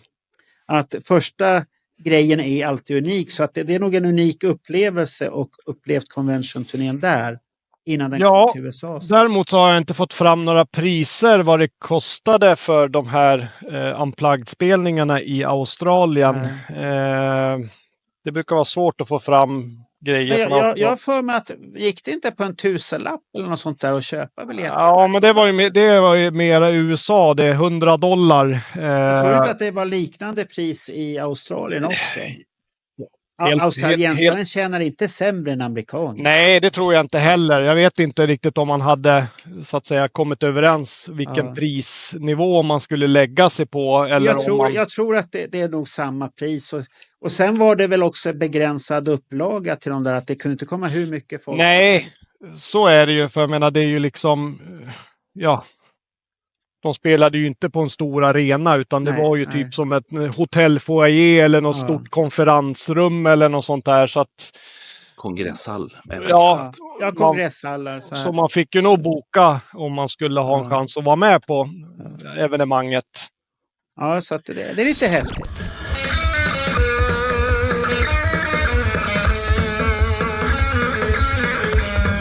Då åker man ju hem till USA och sen så vet jag inte riktigt vad man håller på med. Man kanske repar och man är ute och går med hunden eller för att... Ja, men de har nog börjat... Jag tror inte att de har börjat att bli lite grunchiga här nu också. Ja, kommer det februari 95? Ja.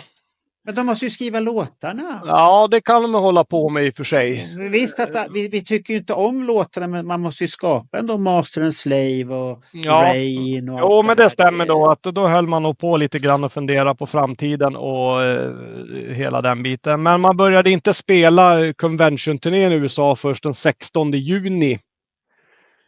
Och det är ganska långt med tanke på att sista spelningen man gjorde i Australien var 14. Inte alla hjärtans dag.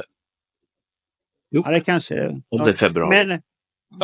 Men det roliga där är att tänka på också här att tänk dig själv här nu, de ska skapa ett album i den här perioden som Gene har fått för sig att det ska vara lite mer grungeigt.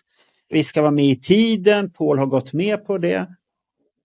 Och samtidigt så går man in i nostalgiträsket. Ja.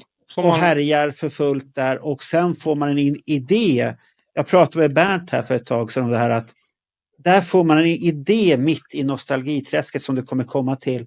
Vad det är för idé. Det väcker ju någonstans en idé, för förhandlingar börjar. Ja. Det är inte så att förhandlingarna börjar vid Unplugged-spelningen på MTV Studios. Den har pågått att här någonstans på den här sommaren så är den här idén grunge eller nostalgi. Vilken väg ska vi ta? Det är rätt så intressant egentligen.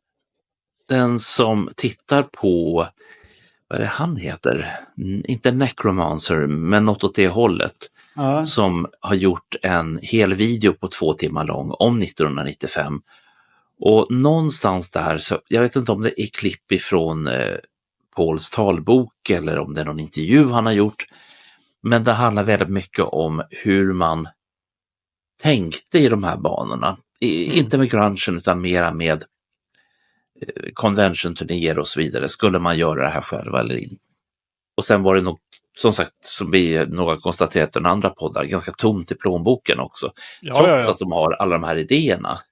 Att det ska vara nostalgikiss, det ska vara vanliga kiss, det ska vara grunge-kiss. Och sen så kanske de ska tjäna en krona eller 2 på att kunna skriva autografer och sälja merch och allt vad det nu kan vara. För går man igenom den videon, som är förvisso drygt 2 timmar lång, så får man får mycket tankar i huvudet. Och framförallt eftersom Paul hävdar att så fort som man pratade pengar till Gene, då kunde han liksom reagera och tyckte att men det där är ju en bra idé.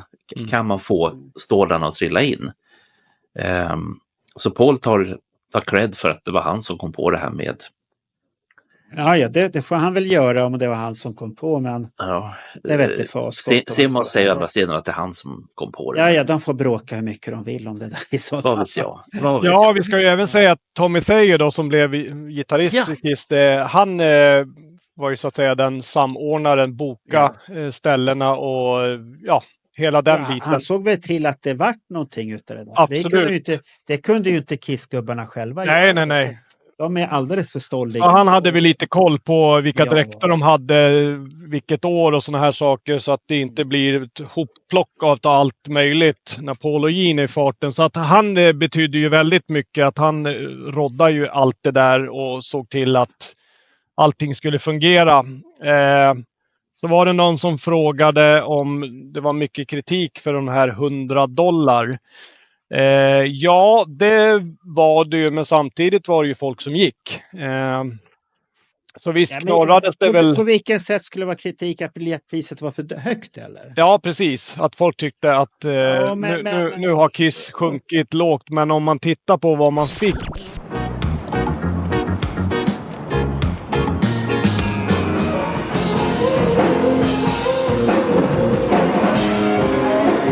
We have 20 life-size mannequins in full Kiss costumes and boots. Rock bottom. Oh, you know you're... We have a tribute band doing a show. We also have a wedding today. Who gives this woman to be married to this man? Thank you.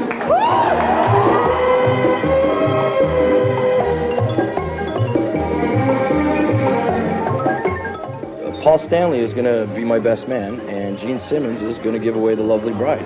It started off as we'll fax a letter to Kiss's management and to Vivian over here, and we'll say, hey, you know, we would like to get married at the Kiss convention. And 8 hours later, they answered us, Vivian answered us and said, it's a go. My love is a blaster. Yes, she's a collector. And she wants me all the time to inject her. They're the cool of cool. Everybody that I told about this, including my boss, they all said the same thing. It's cool. It's just so cool. I'm unaware of anybody that has done this before, not just with Kiss, but with any band. This is really cool. I pronounce you husband and wife. It doesn't matter where a wedding takes place. God is there. He is where we are. So you God- see what I mean? God is everywhere. He's in us.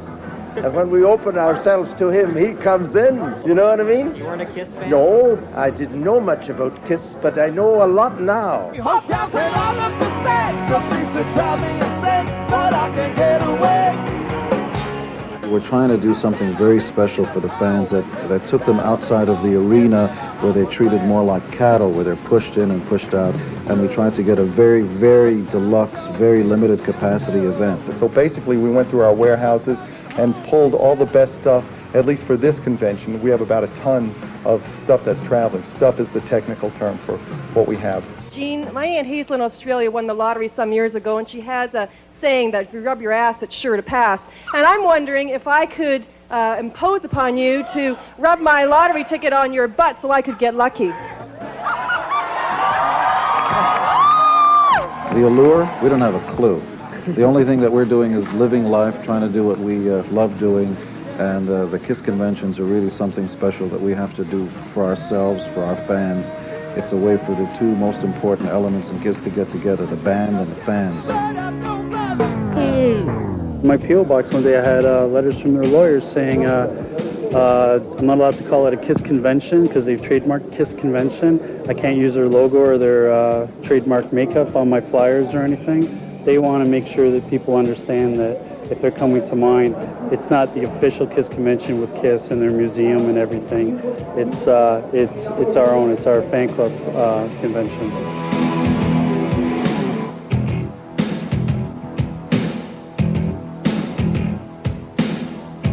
Cost me $100 for a ticket for him. He's 4 years old. We all love Kiss, and I've got everything from Kiss, and now he's got it. No. I've met him a few times. He's not friendly. $100, yeah. That's ridiculous anyway. It's worth $100. You get to see everything, and plus, you know, Kiss is going to be plus a tribute man as well, isn't it? And, you know, Kiss will come up there and do a little thing, Gene Simmons, Paul Stanley, so it's wild, yeah, it's worth a lot. Let's face it, $100 is not easy to come by. But when people pay $100 and then thank you that's really great. I mean, we're living in a time now where people pay $100 to go to a stadium. Somebody who they've come to see is so far away, they don't even know if it's really them. I mean, this is a way, once again, to break down those barriers, and get closer to the fans instead of getting further away from them.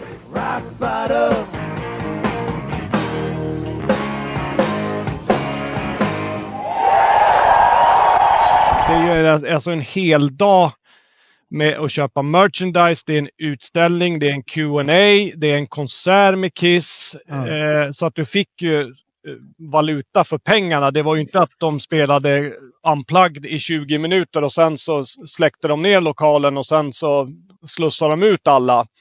Utan du fick ju liksom spendera en hel dag i stort sett och gå och prata med säljare och andra fans. Och så att, men jag förstår, jag vet inte vad man ska jämföra det. Idag är det ju ingenting. Idag kostar ju en klubbspelning 1000 kronor.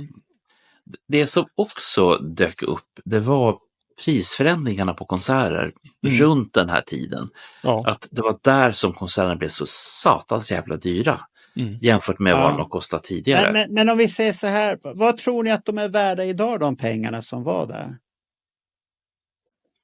1645 spänn är 1000 kronor. Ja du, hade det varit... Och så får du tänka på att dollarn var lite sämre då också, så att det är egentligen inte så mycket så att... Nej, med tanke på att det är folk som betalar 10 000 för att ta ett foto och skaka hand. Och det är ju över på 5 minuter, knappt det. Så att, och då tänk att du har liksom hela perspektivet att du får umgås med likasinnande en hel dag. Gå och titta och klämma och ha sig och... Så att, nej, jag förstår inte riktigt. Och det är bara drygt 10 år till den. Ja. Till den kostnaden där det börjar kosta 10 papp. Så är det ju. Och tittar vi nu i efterhand, till exempel de som var tidiga som Alexander Johansson där på Stadion. Vad kan det ha varit? Var det 2008 eller 2010 de hade första gången? Något utav de åren. Ja, 8 var på Stadion. Ja, 2008 då. Ja. Då är det drygt 10 år emellan. Men det de fick då, och det är ännu en gång, det är första gången. Och då var det inte som idag att du står i kö, du tar en bild och du får titta som bäst. Ja, nu är det bara en bild du får med bandet. Du får titta på en soundcheck på distans och den är inrepad och det är samma låtar stort sett. Ibland en överraskning. Medan då 2008, då stod de och minglade med Kiss.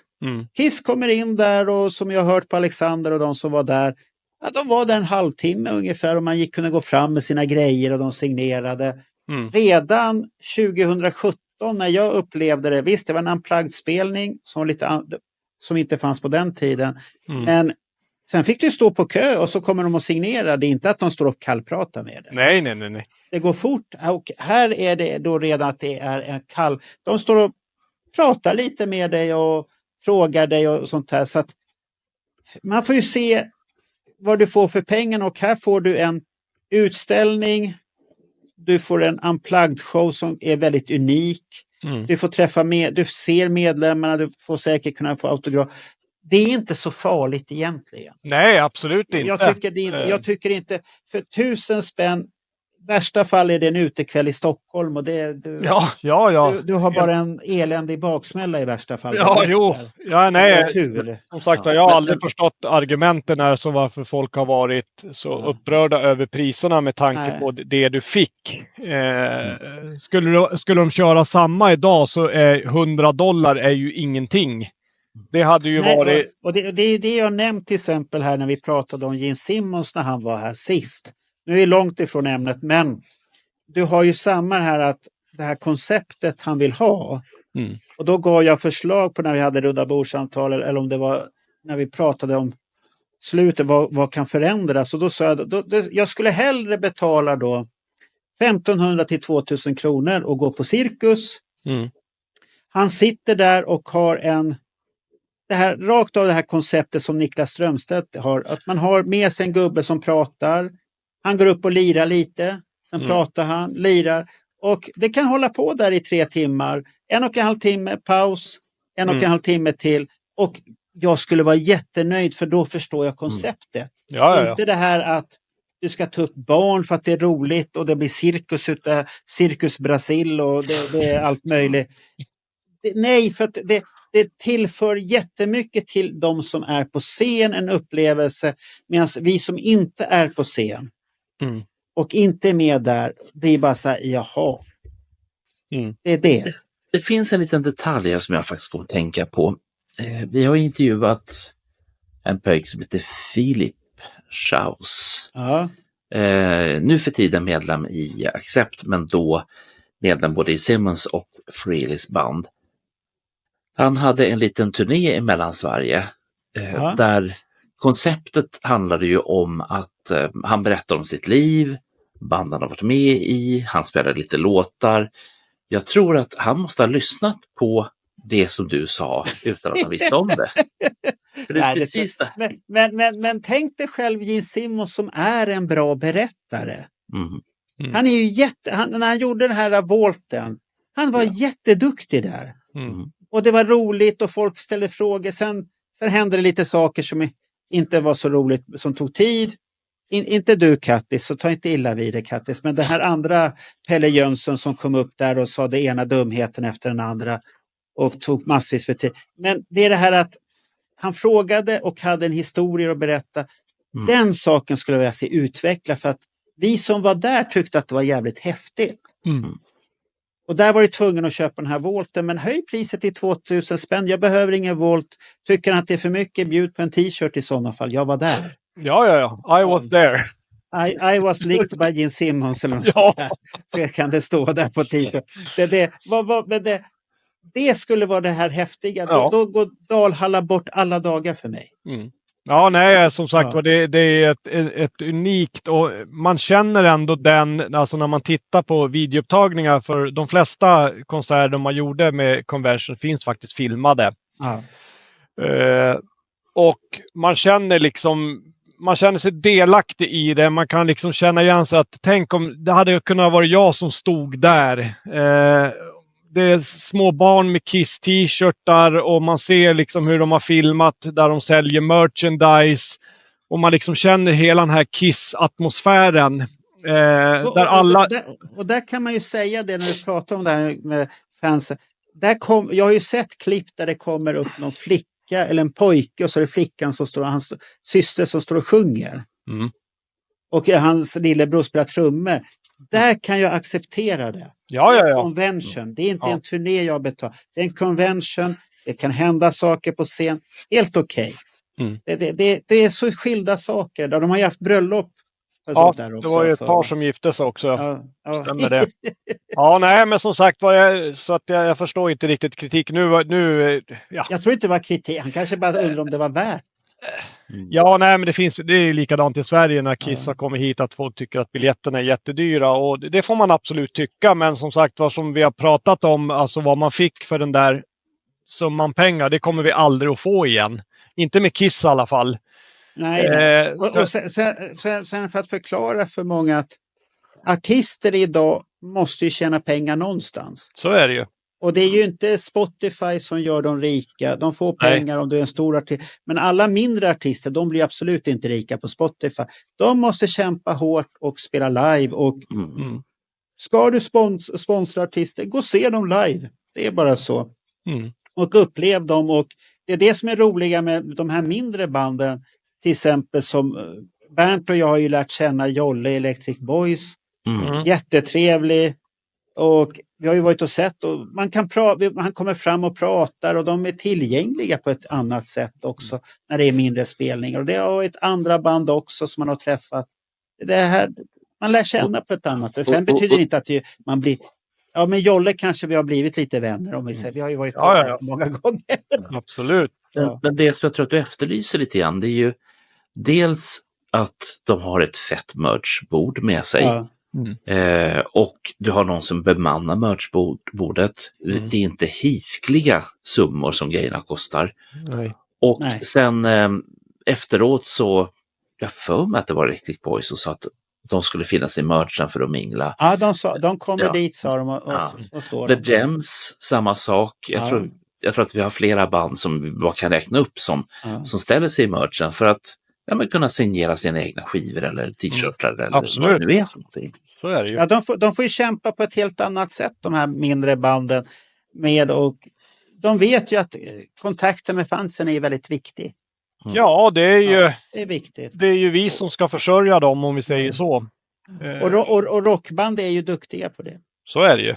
Så är det. Så att, men återgå till 95 och konvention. Ja, som sagt var, det var ju man tjänade ju inte jättemycket pengar på den här convention-turnén i USA. Med tanke på att det kostar ju, man hade ju personal som ska hålla ordning på grejerna. Och där då så har jag pratat med min eminenta kollega Roger. Och vi har fått fram han har fått fram uppgifter om att det var lite strul med folk där, vem som skulle bära ut grejerna och vem skulle bära in dem, och ja, det var liksom lite cirkus, inte riktigt uppstyrt, och ja, kanske fick dåligt betalt så att de arbetsvägar, vad vet jag. Men det var liksom ingen turné som man tjänar en massa pengar på, utan det kostar väl säkert en hel del att ha allt det där runt omkring med utställning och merchbord och hela den här biten. Att det är ju folk som ska, så att säga, vara bemannade på borden, för annars så har du ju ingenting kvar på merchbordet.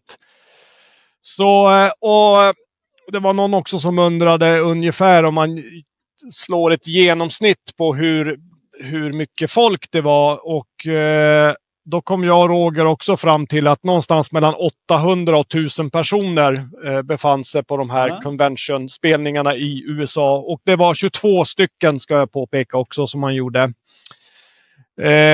För det var ju som sagt inte konsertarenor, utan det var ju hotell, det var väl Hilton som var väl de stora. Ja. Men var det utsålt då alla ställen då? Att vet man det? Ja, Roger hade faktiskt, jag vet inte fasiken vem han har hotat för att få de dokumenten. Det var väl några ställen som det var slutsålt på. Jag tror det var Detroit och var det Indianapolis, och så var det något ställe, Pittsburgh tror jag det var. Men då vet vi ju inte, för då har vi ju inte källan till hur många personer som går in i den här lokalen.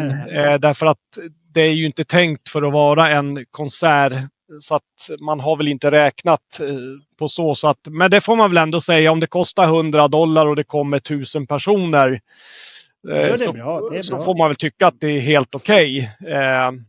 Då var man på Ramada Plaza. Ramada Plaza. Ja. Ramada Plaza. Och då ska vi även påpeka, när vi ändå pratar om Minneapolis, Bill Starkey, han som är grundaren till Kiss Army, han var faktiskt och tittade på gubbarna den aftonen i Indianapolis. Så vad kan vi säga mer som är roligt? Jo, i Detroit, men det tog ju du upp den här 9-åriga tjejen som sjunger Let's Put the X in Sex, som man kan tycka kanske inte är politiskt korrekt låt för en 9-åring att sjunga live på scenen. Men hon gör det ju fantastiskt bra, och det syns ju att Paul är ju märkbart imponerad. Och den finns ju faktiskt filmad, så den kan man ju titta och njuta av.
Och sen hennes yngre bror har jag fått fram att han heter Patrick. Han spelade ju trummor på Do You Love Me.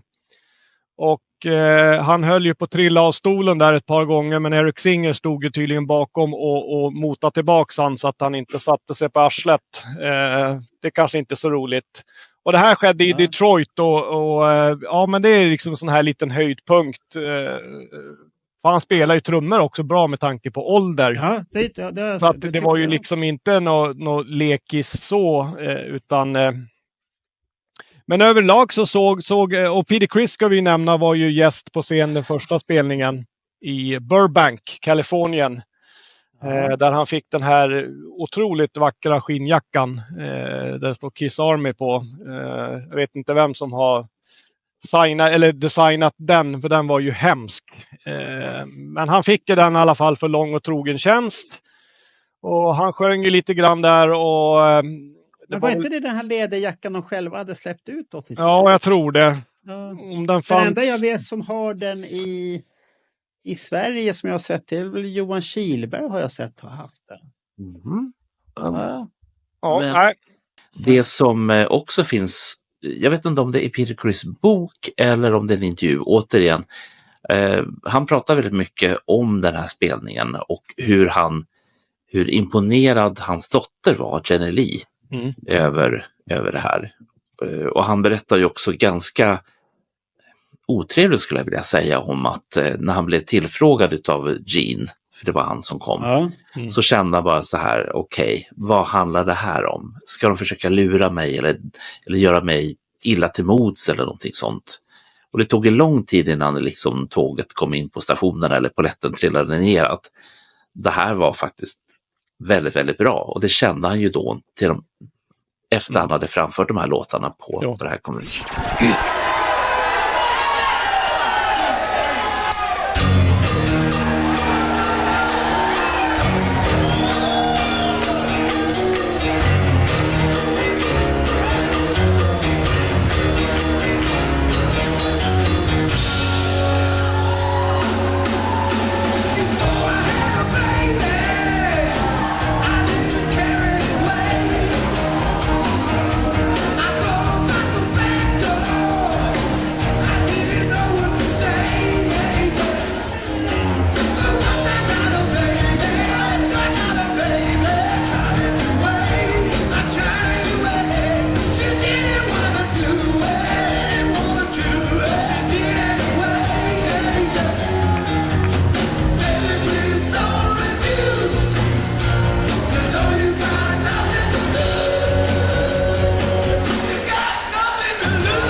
Men det är konstigt att man har den inställningen från början. Att...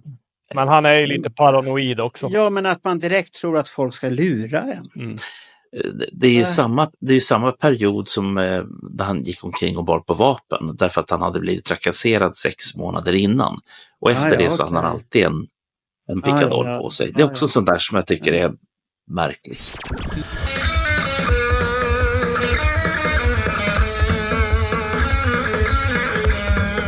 Klassiska MTV Unplugged-spelningen den ska vi avsluta hela året med. Som de spelade i Sony Studios den 9 augusti. Hi, I'm Tabitha Soren with MTV News. The latest act to tape an MTV Unplugged is Kiss. The comic book gods of 70s metal, who, believe it or not, had already been doing acoustic sets before taping their Unplugged. We saw for ourselves at one of the annual Kiss conventions in New York, where fans paid $100 a head and were treated to some unforgettable sights and sounds. See for yourself. I'm here to celebrate Kiss. Come on!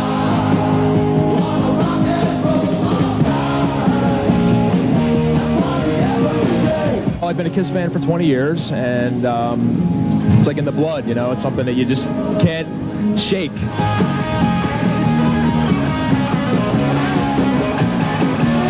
decided to do the KISS conventions as a direct response to the fans wanting to get closer to us. So this is going to break down a lot of walls.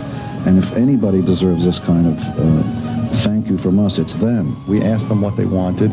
Obviously, they want us to be there. But besides that, we want to celebrate our history. So between having 20 mannequins in full costumes, having Peter Criss's drum kit from Kiss Alive, having a tribute band in makeup.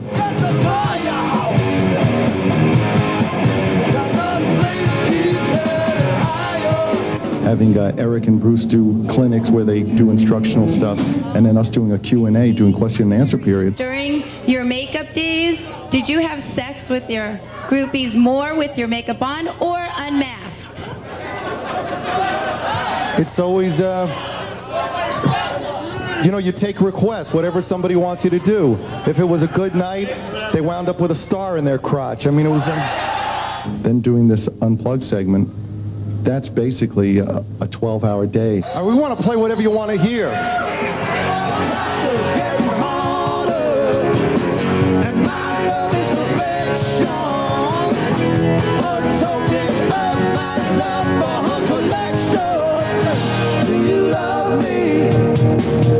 Det blev ju den sista Unplugged om man bortser. Man gjorde något tv-framträdande, men då var det bara 2 eller 3 låtar, så jag räknar inte det som en convention-spelning, utan men det blev den sista.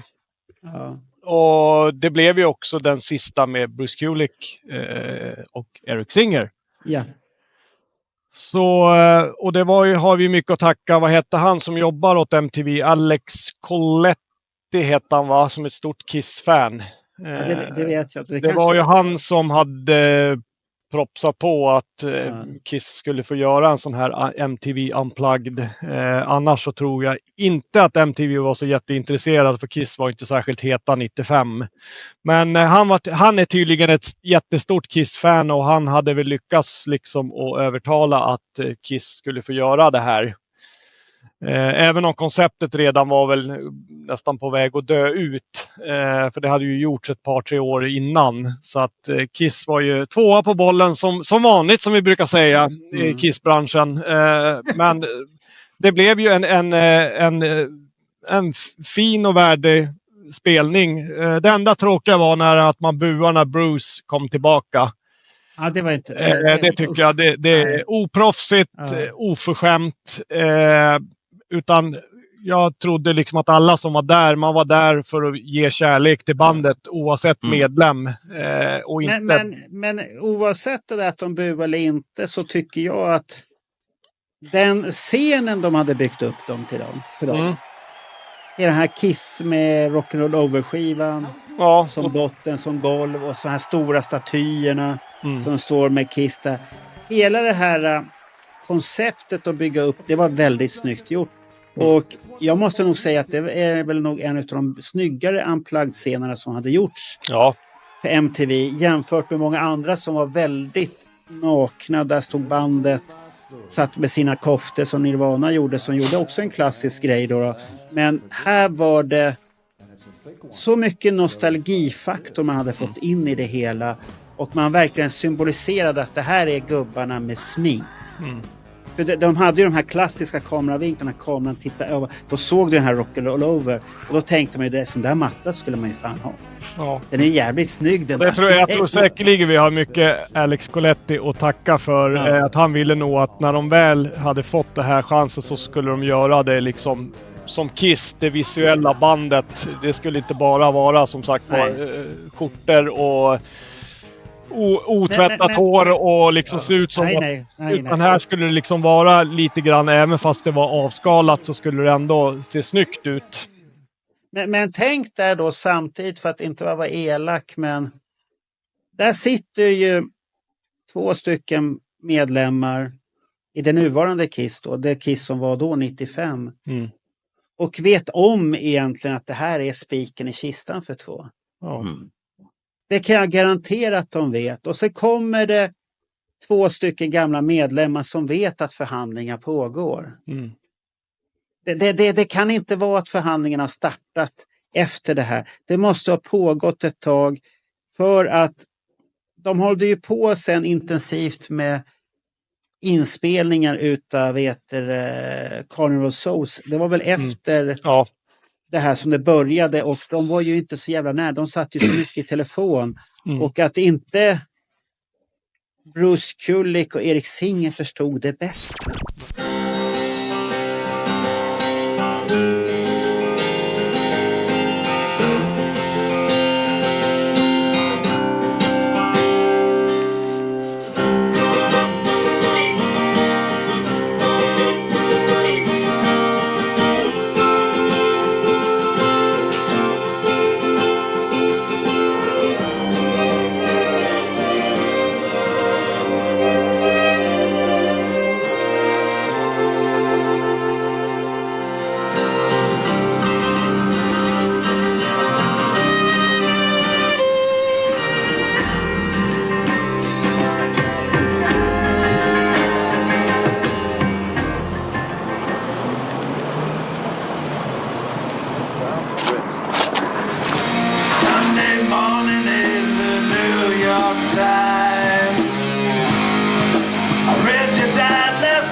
Rain.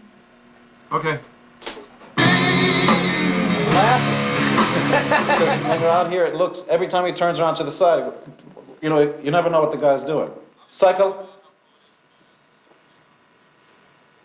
I know, I'm just saying out here, you got to come out here and sing once. I know.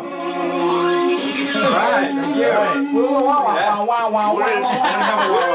Really hope you'll be able to blow them out. Yeah, I can't handle that. Oh, I can handle that. All right, here we go. I make a wish. Okay.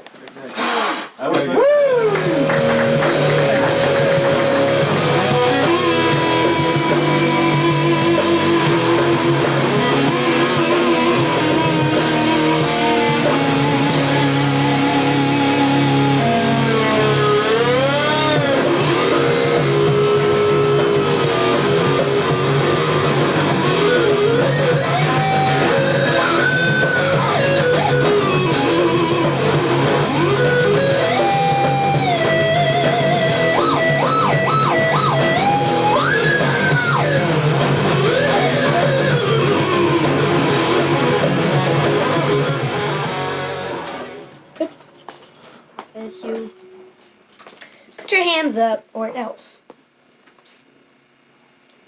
There's nothing that'll stop me from shooting. Blinded believers and doomsday deceivers are driving you out of your head. Damn, it was forever and never did you understand? It's childhood damn. There was one tour where you didn't want to talk to them. To who? Human beings in general. Really? You remember the Prick Tour? No. The Prick Tour. Remember? The Prick Tour. What really happened? Oh, it was it was hard being on tour, and Paul's being a prick to the fans. That's all.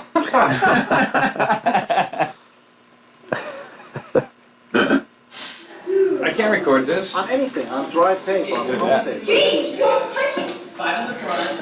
On the intercom. Don't touch anything! Give him a double voice, Gene. Put Gene through the octave. What's this? Put Gene through the octave. Don't touch anything.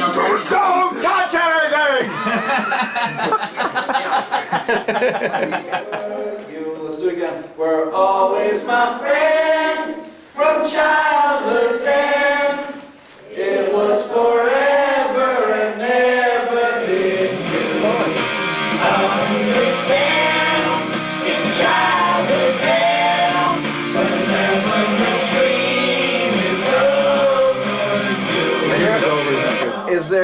Is there a way to get them recorded?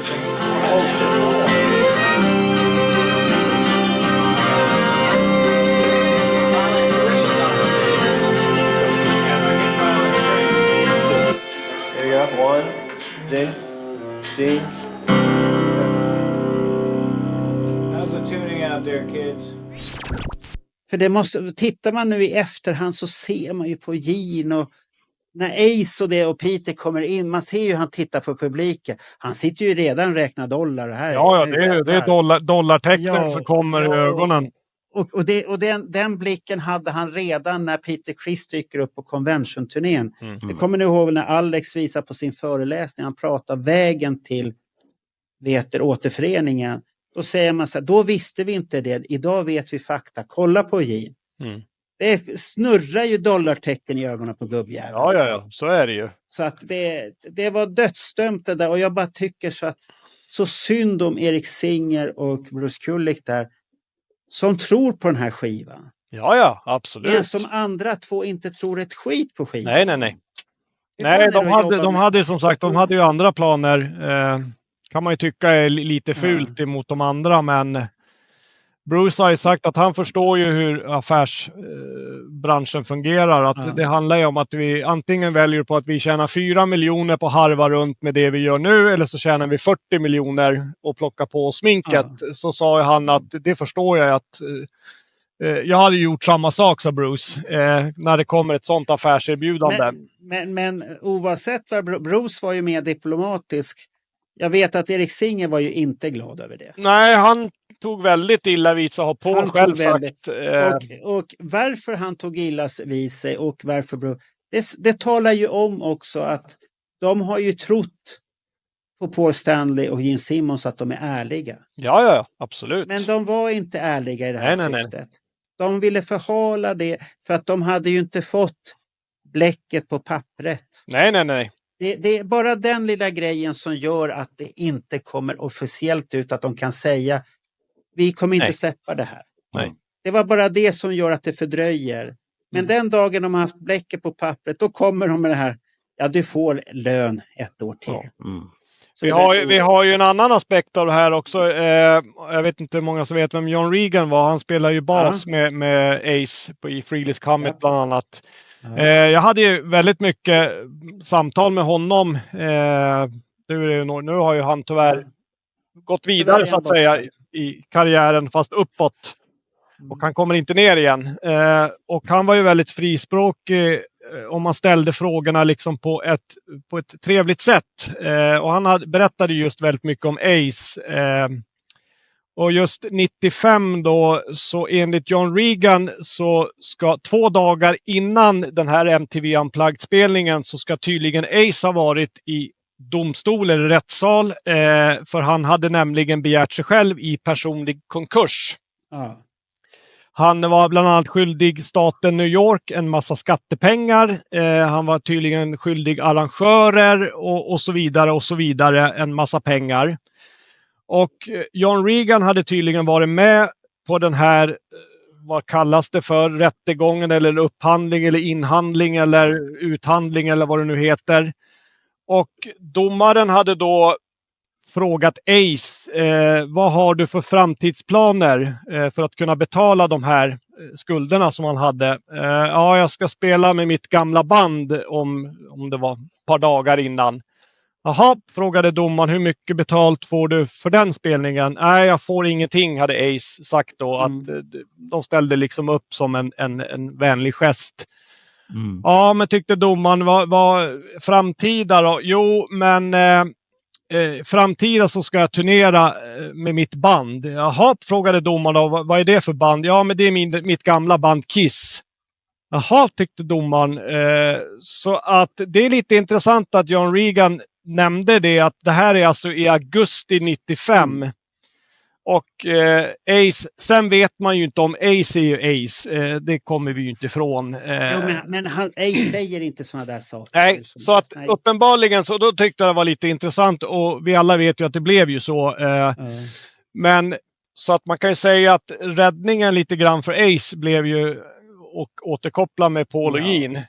För han hade ju inte så bra ekonomiskt. Nej. Så tack John Regan att du bekräftar. Ja, nej, men jag har mer grejer, men det tar vi i en annan podd för aktuella tider. Så att, men han var väldigt frispråkig och han sa att han älskade Ace av hela sitt hjärta, men han gav upp till slut. Men jag såg det 2018. Han var ju väldigt lycklig när Frehley's Comet återförenades.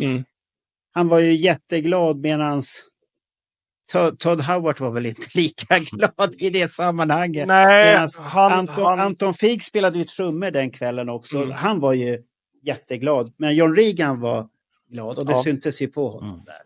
Nej, men jag tycker det var många saker som hände kring den perioden här MTV Unplugged, och såklart vi visste ju ingenting jag vet inte när vi fick höra talas om MTV spelningen, för den kom ju ut på vinyl. Och så nu ska vi se. Jag vet att den nämndes i första numret av Destroyer som kom ut. Och sen visades det väl en halvtimme tror jag på MTV spelningen, om det kan ha varit oktober, november. Ja, för att vi har ju talat om att det filmades och sånt här och så kom det ut sen senare. Men det var med i första numret av Destroyer, för Johan Kihlberg var så det skulle filmas tv-skärmar och alltihop, och det var bilder vi hade tagit och alltihopa för att vara med där, för det var en stor händelse. Det kommer jag ihåg. Och det var ju vägen till det där. Men om vi återgår, det här är ju bootlegsnissen här nu då. Vad finns det för godis på allt det här då? Obskyra låtar får du i stort sett på varenda conventionspelning. Även om de kanske inte är fulla längden som de är på studioskivorna. Men man får ju ändå Two-Timer, Room Service, Nowhere to Run, Shandy. Ja, men du har ju Take It Off. Du har ju de har ju blandat precis hela sin karriär fram till 95 kan man ju säga. Vi får countryversion av God of Thunder. Den är bra. Vi får Hard Luck Woman, Heavens on Fire. Vi får den är mindre bra, Heavens. Ja, men jag tycker den är rätt häftig. Tycker du att den tillför någonting? Ja, men fasiken, det är ju en klassiker.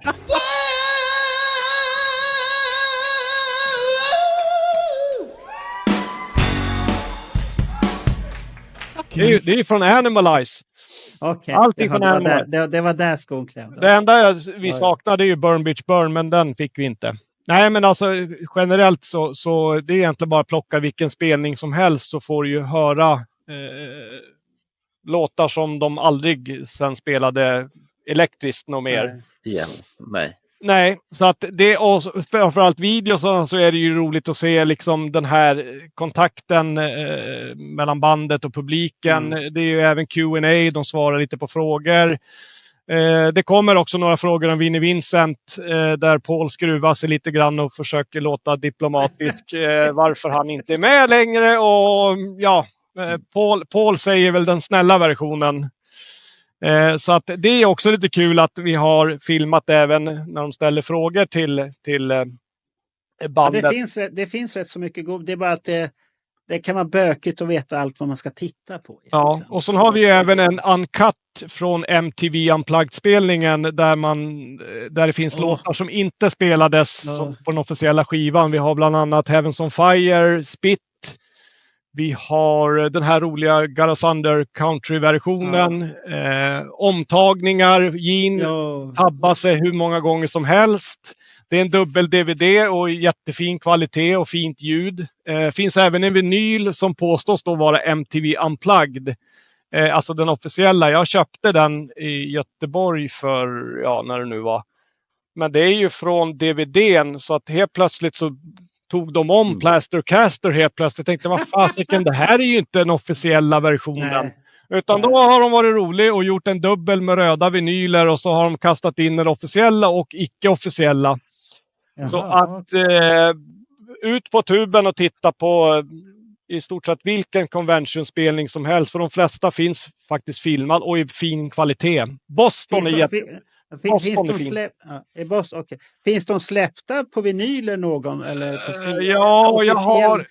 Alltså bootlegs officiellt? Ja, vi har ju ett par stycken från Australien. Den ena heter väl Melbourne. Den andra heter Kiss Goes Down Again. Down Under Again. Det var ju tur att du sa det. Ja, Kiss Go Down. det kan bli väldigt feltolkat där. Ja, det kan gå där. Och just den här som jag nämnde då, den här MTV Unplugged som görs sken av att det är en officiella, men det är det ju inte, utan de har blandat. Den finns på Bengans tror jag och ja, någon mer skivbutik. Ja. Så, men annars har vi väl inte så jättemycket. Jo, det finns ett par vinyler från Japan som är jättefint ljud på.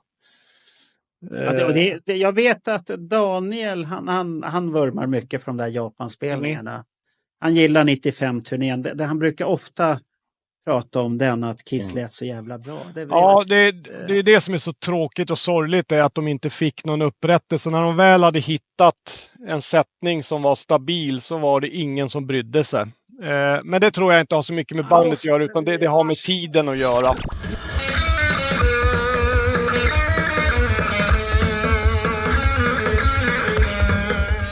Vi hade en sak till här. Ja. Jag tänkte vi skulle göra en liten tävling i programmet. För jag har rensat... Han kom ihåg en sak till, Bernt. Ja, för fasiken. Jag har rensat lite bland mina fanzine, som det heter så snyggt. Och jag har nummer 19 av Strike. Oj. Och så har jag nummer... När kom den? Vilket år kom den? 90, va? Det är ju Hot in the Shade.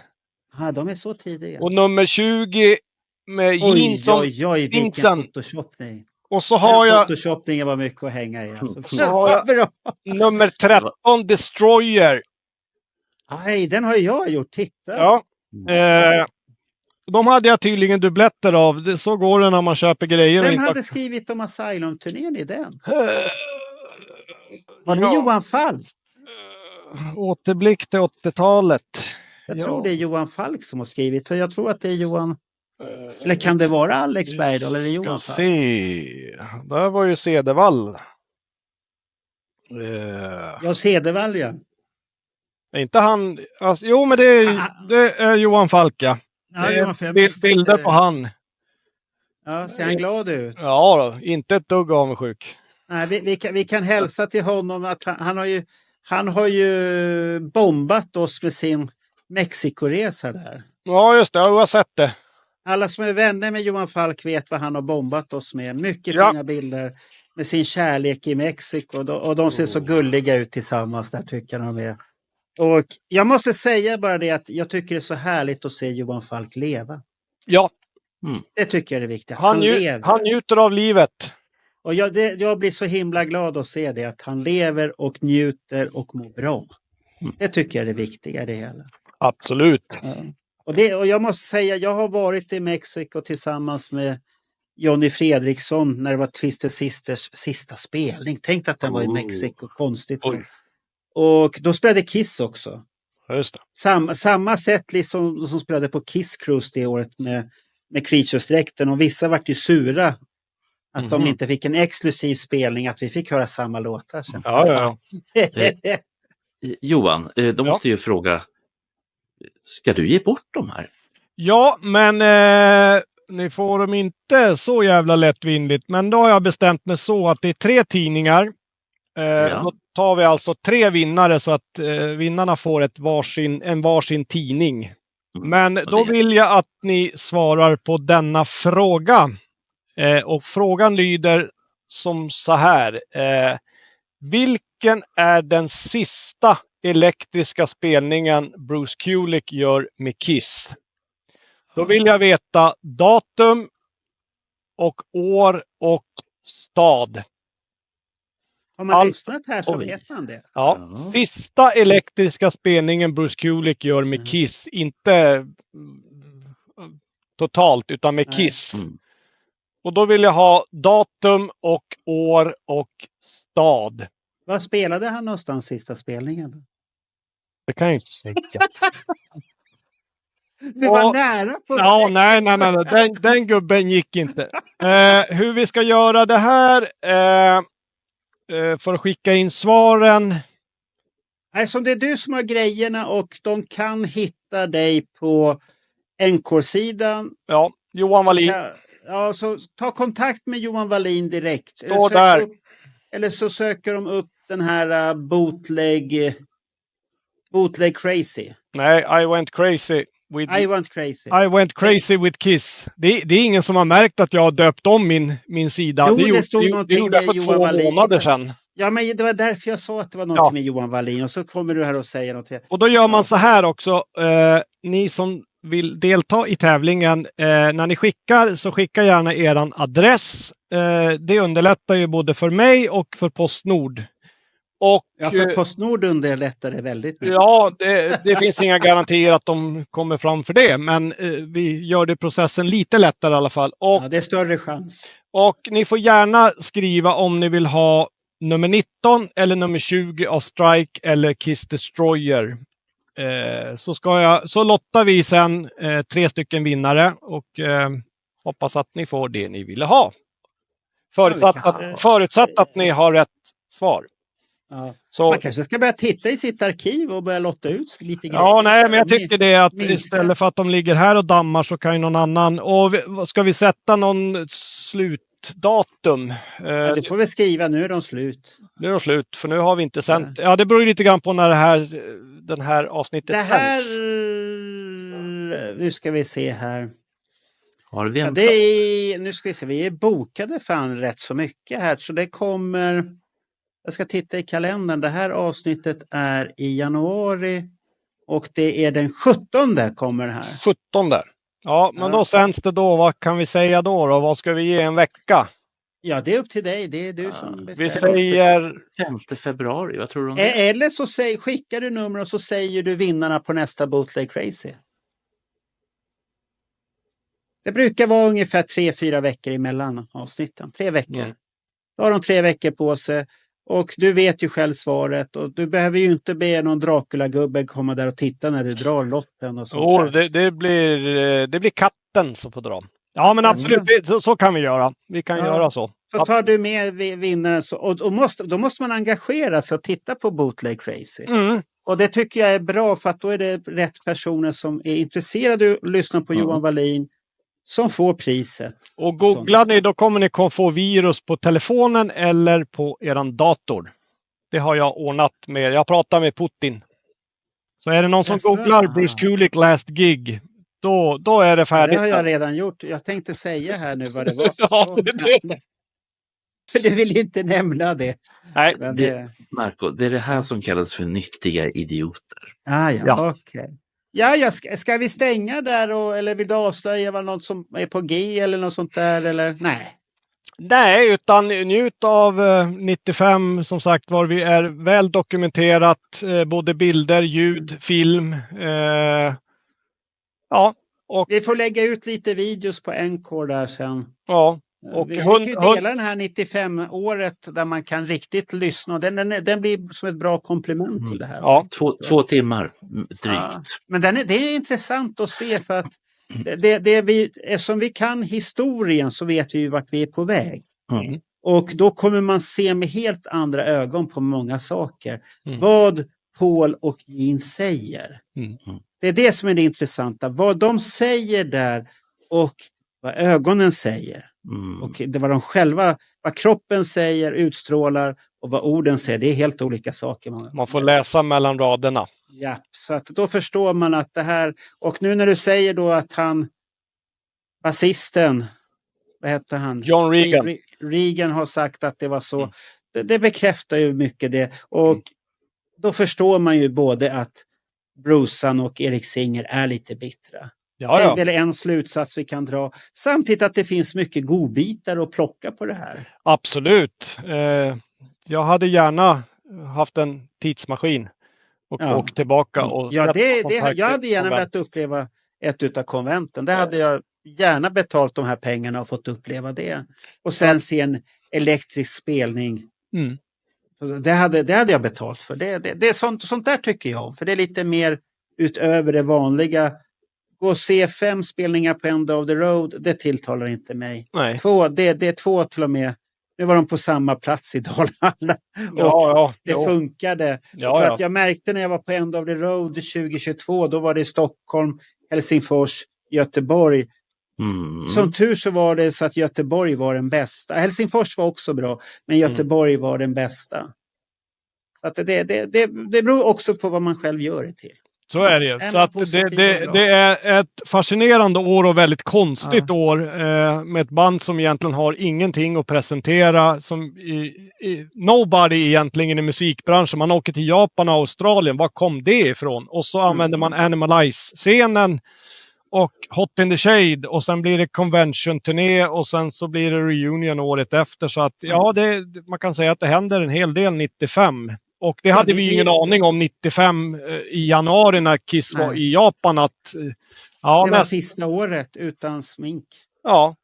Det var sista året och sen var det smink och sen har det varit smink. Och det är ganska kul. Det är nästan exakt 2 år efter de var 95 i Japan så är de där i januari 97. Ja. Fast då i smink med Peter och Ace. Ja. Ett helt annat band. Ja, precis. Så att, nej men absolut. Det tål att tittas på och grotta ner sig i en spännande tid. Kanske inte så mycket för bandet. Jag tror nog att det var nog lite desperation också.